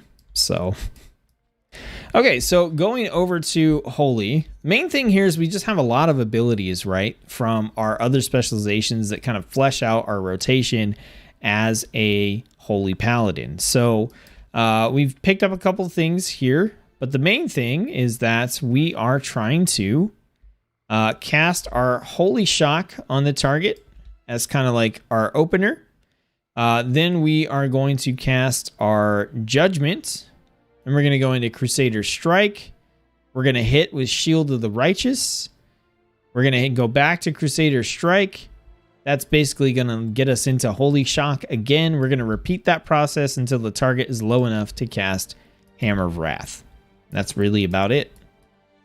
So against a single target, we open up with Holy Shock, which is nice. We've got a little ranged ability we can do there. Judgment, Crusader Strike, Crusader Strike. We're going to hit with Shield of the Righteous. Go back into Crusader Strike. We're up for a Holy Shock again. We can Hammer of Wrath, and solid. Like, pretty quick. Didn't really take a lot of damage. You know, pretty solid. Now, the thing about this is we don't really have a lot of AoE type stuff that we can do. Our main AoE is just Shield of the Righteous, so it's not like overly spectacular if we're trying to kill multiple enemies, but on just like clearing through single targets like this, it works pretty effectively, especially as you have leftover holy power from your prior combats. So like we hit that one, we're going in with 1 holy power. So we hit the next enemy, go Holy Shock, we go Judgment. Here we go, Shield of the Righteous. Go back over here. We got Holy Shock already again. If you have filler time, you can just cast like your Consecration.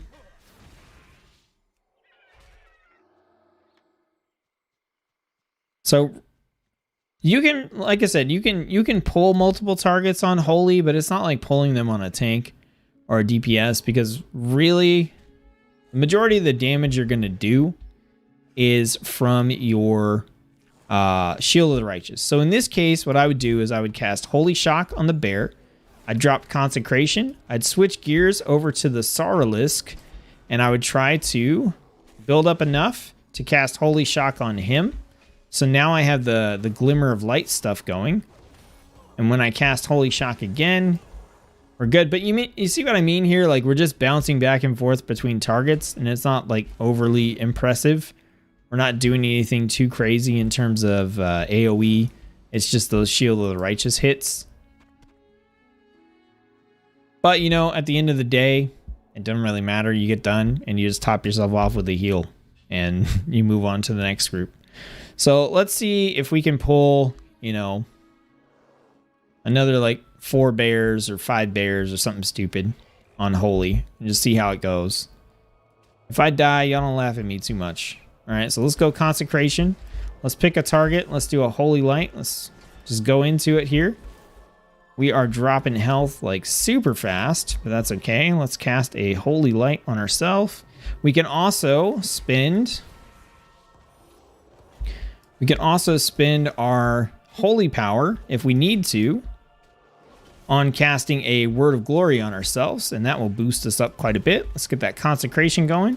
So what we're really looking at doing here is just trying to get to the position where we can execute these guys, right? And I think at this point, we're kind of just spending our holy power on our Word of Glory to keep ourselves topped off.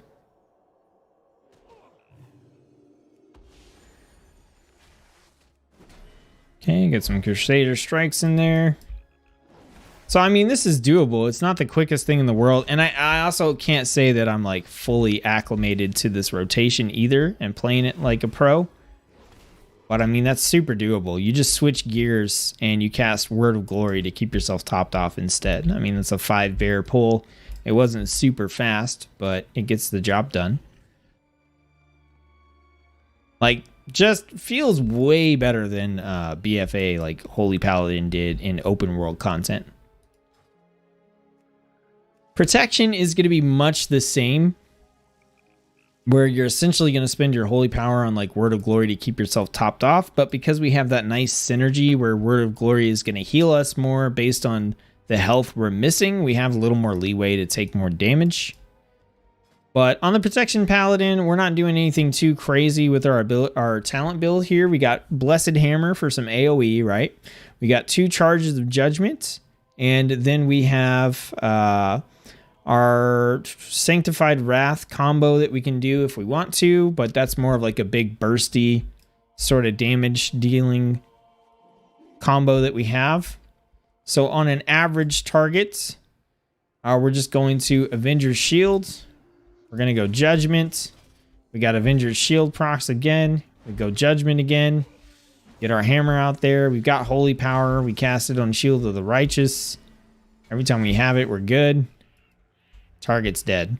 We're missing like no health, right? So ideally, you don't want to do this on a single target, right? Consecration, get that down. Shield of the Righteous, we got a proc for that. We got a proc for Judgment. Get another hammer going. Pretty soon, they're going to be under 20% health. Just Hammer of Wrath. And we're good. So, like I said, you don't want to really do that way on prot. If you're not pulling a bunch of stuff, then you're not really doing it right. So, I'll go grab a bunch of spiders and stuff. We're going to get snared here. Bring them all together. So, we're going to consecrate. We're going to cast our shield and cast our judgments. We've got our shield of the righteous. We got our shield again. Get the hammer going. We can get all 3 hammers going if we want to, but ideally you want to use your holy power before that happens. Cast your shield a bunch of times. Yep. Shield of the righteous. You know, we're sitting at 50% health, which is nothing I'm afraid of on a protection paladin. And then, like, at the end here, we can hit Word of Glory, and we're almost back to full health. So, super, super easy. In both cases, like, you can pull multiple targets. I don't know, on a Holy Paladin, I would probably pull 2 to 3 or so, depending on average. If you don't want to worry about getting overwhelmed. Protection Paladin, like, easily 5. Easily 5 enemies. Just keep yourself topped off with Word of Glory. All right, let's switch over to Ret. So Ret's the one that is going to do a lot more damage, but also take a lot more damage in comparison and have a lot less survivability. That said, they do still have access to Word of Glory as a heal, so the option is definitely there. As far as talents go, we want to Judgment for a little bit of burst. We want a Bladed Wrath, and we got that increased cooldown time. We have our Holy Power spending abilities giving us that free or that instant cast Flash of Light, and then we have these perks from Final Reckoning. So let's set ourselves up against a single target and just kind of check out how this flow goes. So we're going to cast, we can cast Judgment to pull, or if the target's in range, we can open up with Bladed Justice. We're going to cast Judgment to pull. We're going to go into, oh, I don't have a two-handed weapon. All right, I'm going to have to kill this guy the boring way. That was my bad.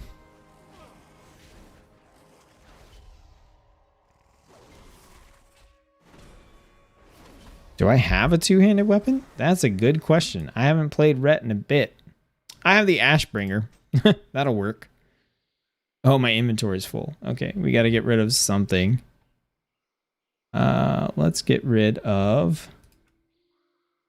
what has the least value? Linen cloth. Get rid of that. Okay, now let's go ahead and... equip the Ashbringer. Okay. Let's get a different single target here. Oh, here we go. Okay, so we're going to open with Blade of Justice. Go into Judgment. A single target. We've got our Templar's Verdict. Right? We got a proc for Blade of Justice again. And Hammer of Wrath. Way faster to kill a single target, right? So let's do it again. A Judgment, Blade of Justice. We got enough for a Templar's Verdict. We Crusader Strike, Templar's Verdict, Hammer of Wrath. Obviously, the damage is like super increased. Like I said, against single targets.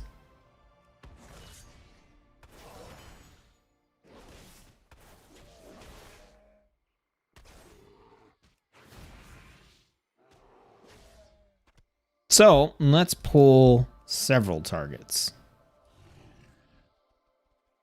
Let's see, do we have enough for like the... no, we're missing a bunch over here. Let's see, what do we have? We got 1, 2 bears. We're running out of enemies, killing too many of them. All right, let's see, we couldn't grab him. And maybe we can grab the owl. The Judgment pool. There we go. So multi-target, right? So we're going to do the same thing. We're going to go in But this time we're going to use Divine Storm. We also have our Wake of Ashes that we can use in that situation. Divine Storm, do this, just mega cast Divine Storm like crazy. Still pretty good, right? So, like, the thing to point out with all these builds is it doesn't really matter what spec you play. You're going to be able to play open world content with like little to no problems. It's just a matter of what you prefer. Do you want to be a little bit more tanky and play a protection or tank type spec so that you can pull a bunch of stuff and not really worry about dying? Do you want to play a healing spec? So yeah, maybe you do take some damage, but you have control over your healing, because a lot of tank healing is honestly like passive, or it's based on damage mitigation and you don't have as much control. Or do you want to forego some of that healing and survivability in order to output a little more damage, take a little bit, of a greater risk when you are playing, but be able to clear through stuff a lot quicker? All in all, Paladin, it's pretty fun all around, I think. I think all three builds have fun stuff. Ret just has a lot of damage output, a lot of buttons to push. Prot has a shield you get to throw around, which you guys know I really love. And Holy just has a really nice mix of stuff now. It actually just feels really good. What's the add-on for your bag? It's called Sorted. And I talk about this more in depth in the add-on video I'll be putting out either tomorrow or Thursday. So definitely check that out if you want to see the rest of the add-ons and stuff that I have. All right, let's move on to Warrior. This is my bread and butter, super exciting spec that I really like, or class that I really like playing, and all these specializations rock. All right, so for this one, this guy is like significantly more geared than my other characters. So we're actually going to go over to, I think we're going to go to Mechagon, or we could go to a N'Zoth invasion point, fight some enemies there. That's probably a better showcase, I think.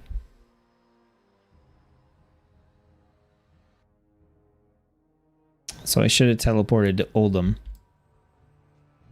No. Why?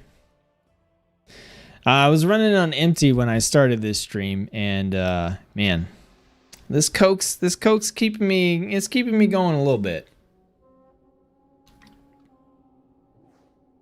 I'm just excited, you guys. This is the last week of pre-patch with nothing interesting to do.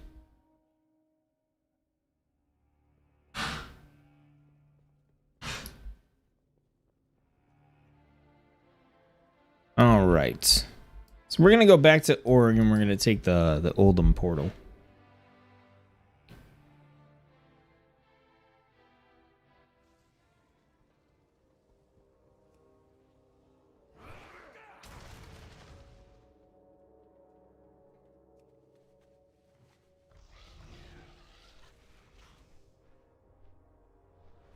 My dog's got me worried in the background there, trying to cough up that hairball.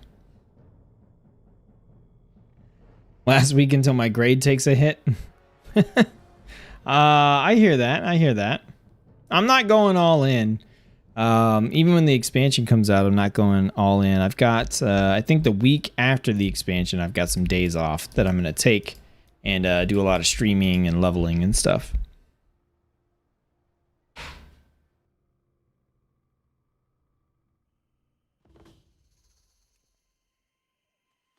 All right, let's take off. Are you really gonna follow me around? You might ruin this showcase.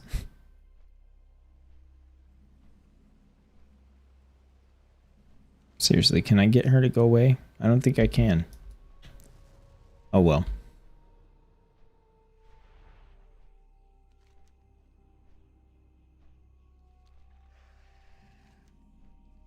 Okay, so we're currently protection. I'm just gonna roll with it. I've been doing these in order, but we're gonna do them out of order for warrior. I think maybe I don't know. Part of me wants to do them in order. Let's do them in order. Let's do them in order, he says, after giving a big speech about not doing them in order. Okay, where's my two-hander? There we go. All right, so we're going to take a look at arms. Main thing we got going on here is cleave and skull splitter. So let's go find ourselves. Now, my gear on here is very protection oriented, not arms focused. So we'll see how it goes. The damage output is not going to be as high as it possibly could be. All right, so let's go ahead. We'll take on one of these Reapers. So we want to charge in, right? And then we are going to overpower. We got our Mortal Strike in there. We got Skull Bash if we want to hit it. Spam Whirlwind to get rid of some of our rage when we need to. Okay, we get someone coming in to help us, I guess. Oh, that's interesting. So let's whirlwind. All right, cleave. This guy is what? You're trying to like kill me? I don't understand what you're doing here, because I'm gonna be fine. All right, so whirlwind, we overpower and we cleave in this AoE situation. So the thing that kept me alive there was just being able to continuously cast Impending Victory and heal for 30% of my health. It makes stuff like this a total joke. That is what that guy did, right? He just dropped a bunch of stuff on me and then like vanished or whatever, trying to kill me. It's pretty lame. All right, so single target. Okay, never mind. This thing is so weak, it doesn't even matter. All right, let's go grab this one. All right, so we cast our overpowers and we get our mortal strikes in there. Technically, I wanted to blow some rage before I did all that, but that's totally fine. Cast to execute. Good to go.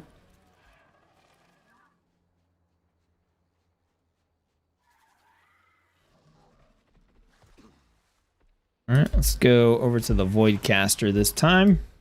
We got our Impending Victory we can use. All right, so let's get our Overpower going. We want to dump Rage here. Go to Cleave. There we go. We're going to be all right, because we're going to cast that Impending Victory. We are taking some mad damage here, though. Let's switch over to the Scarab.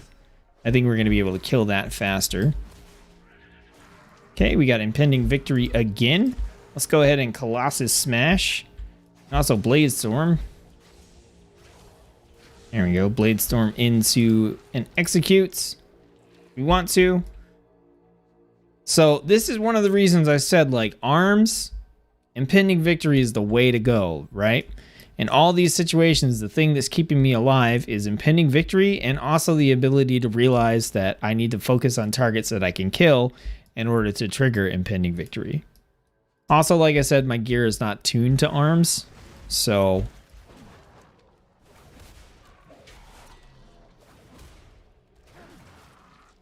you guys see what I mean about being at that rage cap? I get there pretty quickly, at least against single targets. So that is the flow of arms. YJ says, LOL. I'm pretty sure that was in reference to that guy just dropping stuff on me. Okay, so let's switch over to Fury. Now, I like 2 one-handers on Fury, which is what I'm going to be equipping here. So we're going to have my sword. And Fury is weird because you can mix and match 2-handers and 1-handers now. And then also, I think I just had this like level 60 axe. Nothing crazy. Okay, so let's find ourselves some targets for Fury. Also, I did not have Battle Shout because I forget that every time you switch specs, it gets rid of your buff.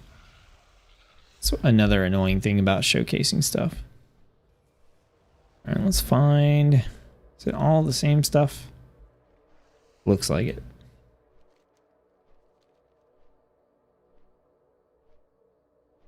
Okay, let's find ourselves some targets here. So, Fury, what we got going on here is we've got our onslaughts. So we've got our combo here of charging in, getting that increased heal, hitting Bloodthirst, hitting Onslaught, having our Dragon Roar and Siege Breaker to go to as well. So let's set up the main combo here on this one. I want to find a...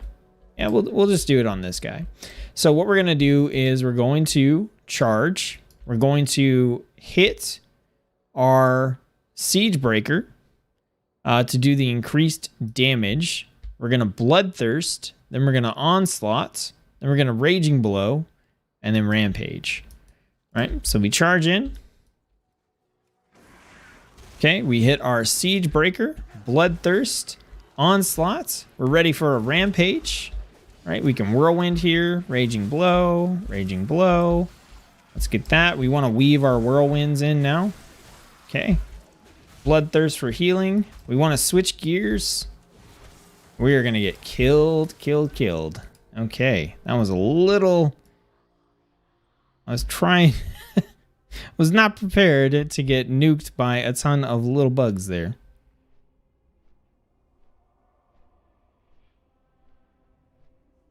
Which is fine. This is fine. It happens. I die in the showcases. Okay, so I was trying to show off single target there, and I definitely did not switch gears to multi-target in time. What I should have done there is I should have switched gears over to killing the little beasts, the stingers. Oh, there's like a whole swarm of them here. Okay, that's probably why. Switch gears over to that so that I could trigger Victory Rush a bunch of times and stay alive. I also had my Enraged Regeneration that I could have used there in order to increase the healing on my Bloodthirst. I could have jumped out and charged in for increased healing. There's a lot of stuff that I could have done there, but like mentally, I just wasn't thinking about that at the time. Like I said, when you're doing explanations, it's weird. Let's go find ourselves a little... Maybe don't stand right next to a hive. You know what I'm saying? All right, let's try this again. All right, so we are going to charge. We're going to use our Siege Breaker. Bloodthirst. We got a little help from a buddy, which is fine. Rampage. And Raging Blow. Got our Bloodthirst. Execute. Good to go. So normally we would pair this up with a Victory Rush for healing if we needed it. I'm going to try to find another spot where maybe I'm not going to get helped. Probably try here. Okay. Siege Breaker. Boom. We already have enough for Rampage, so let's just use it. Raging Blow. We can Bloodthirst for heals. We can Whirlwind if we need a little bit extra.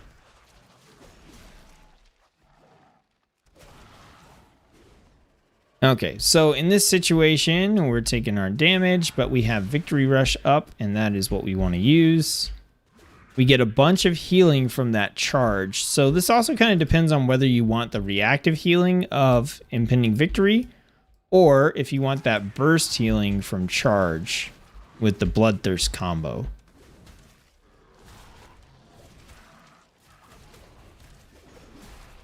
So once you get into the flow and you're really chaining between targets, it does get a little bit easier.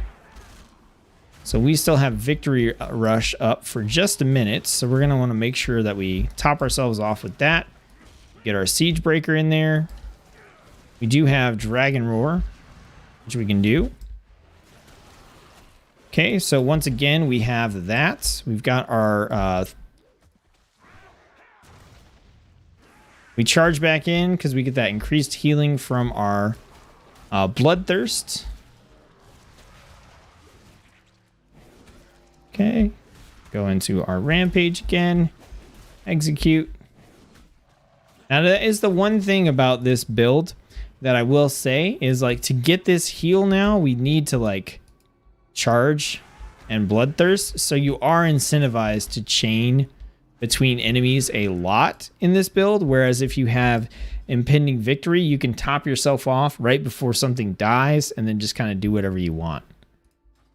Whereas this one, you will sit on like, 50, 60% health for a while until you can charge in and get that nice chunky Bloodthirst heal. All right, let's switch over to Prot. This will be our last showcase. So this is the Come On and Slam build. So like I said, we're basically just, for this one, we are using Devastator and our other abilities to just try to shield slam a bunch and dump all of our rage into Revenge. It really is that simple, but it is pretty fun.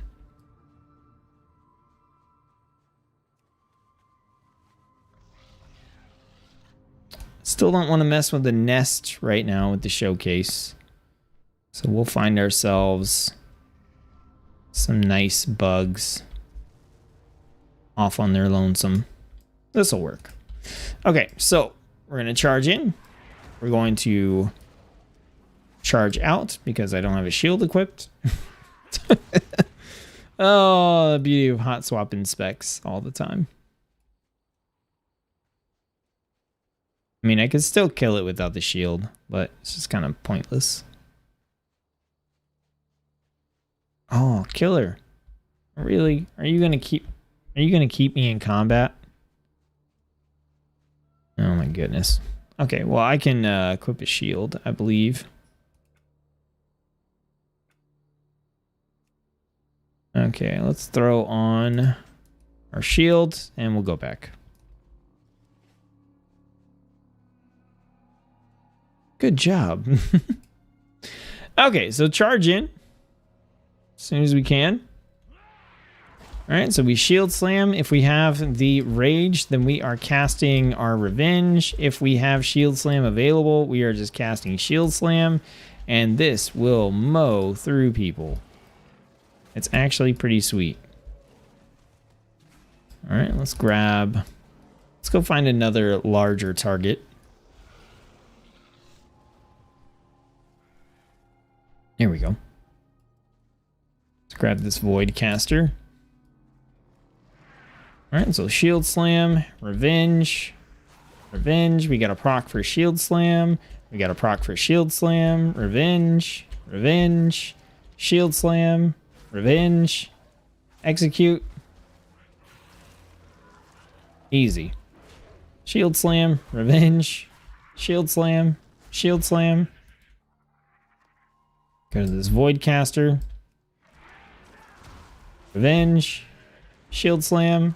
Thunderclap. Revenge. Shield Slam. Revenge. Revenge. Revenge. We could also Dragon Roar if we wanted to. But you get what I'm saying? You get so many procs that you're literally just casting Shield Slam or Revenge over and over again. And this build actually feels kind of stupid. It feels like a DPS build almost. Because the procs, you just generate so much rage that you can constantly cast Revenge, and then you just constantly get those Shield Slam procs. And then like in between all that, you can cast like your Impending Victory if you need to, Thunderclap in there. Like I said, if you don't have enough rage for Revenge or it's on cooldown or something, you basically just cast Thunderclap as a way to try to trigger the cooldown reset on Shield Slam.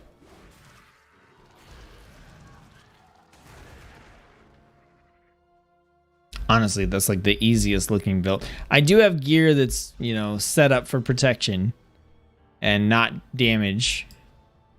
So I guess my gear is going a little bit better towards that, but I mean, it's just a super solid build. And it feels really good to play.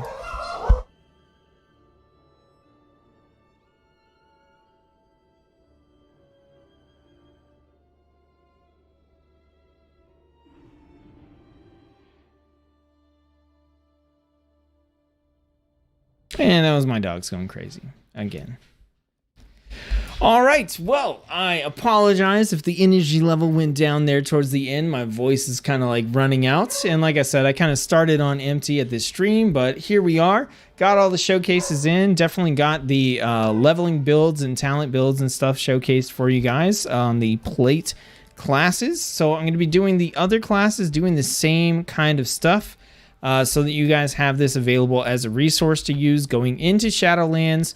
This is just a precursor to the guides that will be coming out. I just knew I wasn't going to be able to get 36 different guides done in time for the launch of the pre-patch event, or realistically the launch of the expansion, with the amount of work that goes into them and how busy I am in general. So I wanted to make sure you had something. So this is what I have come up with in the meantime.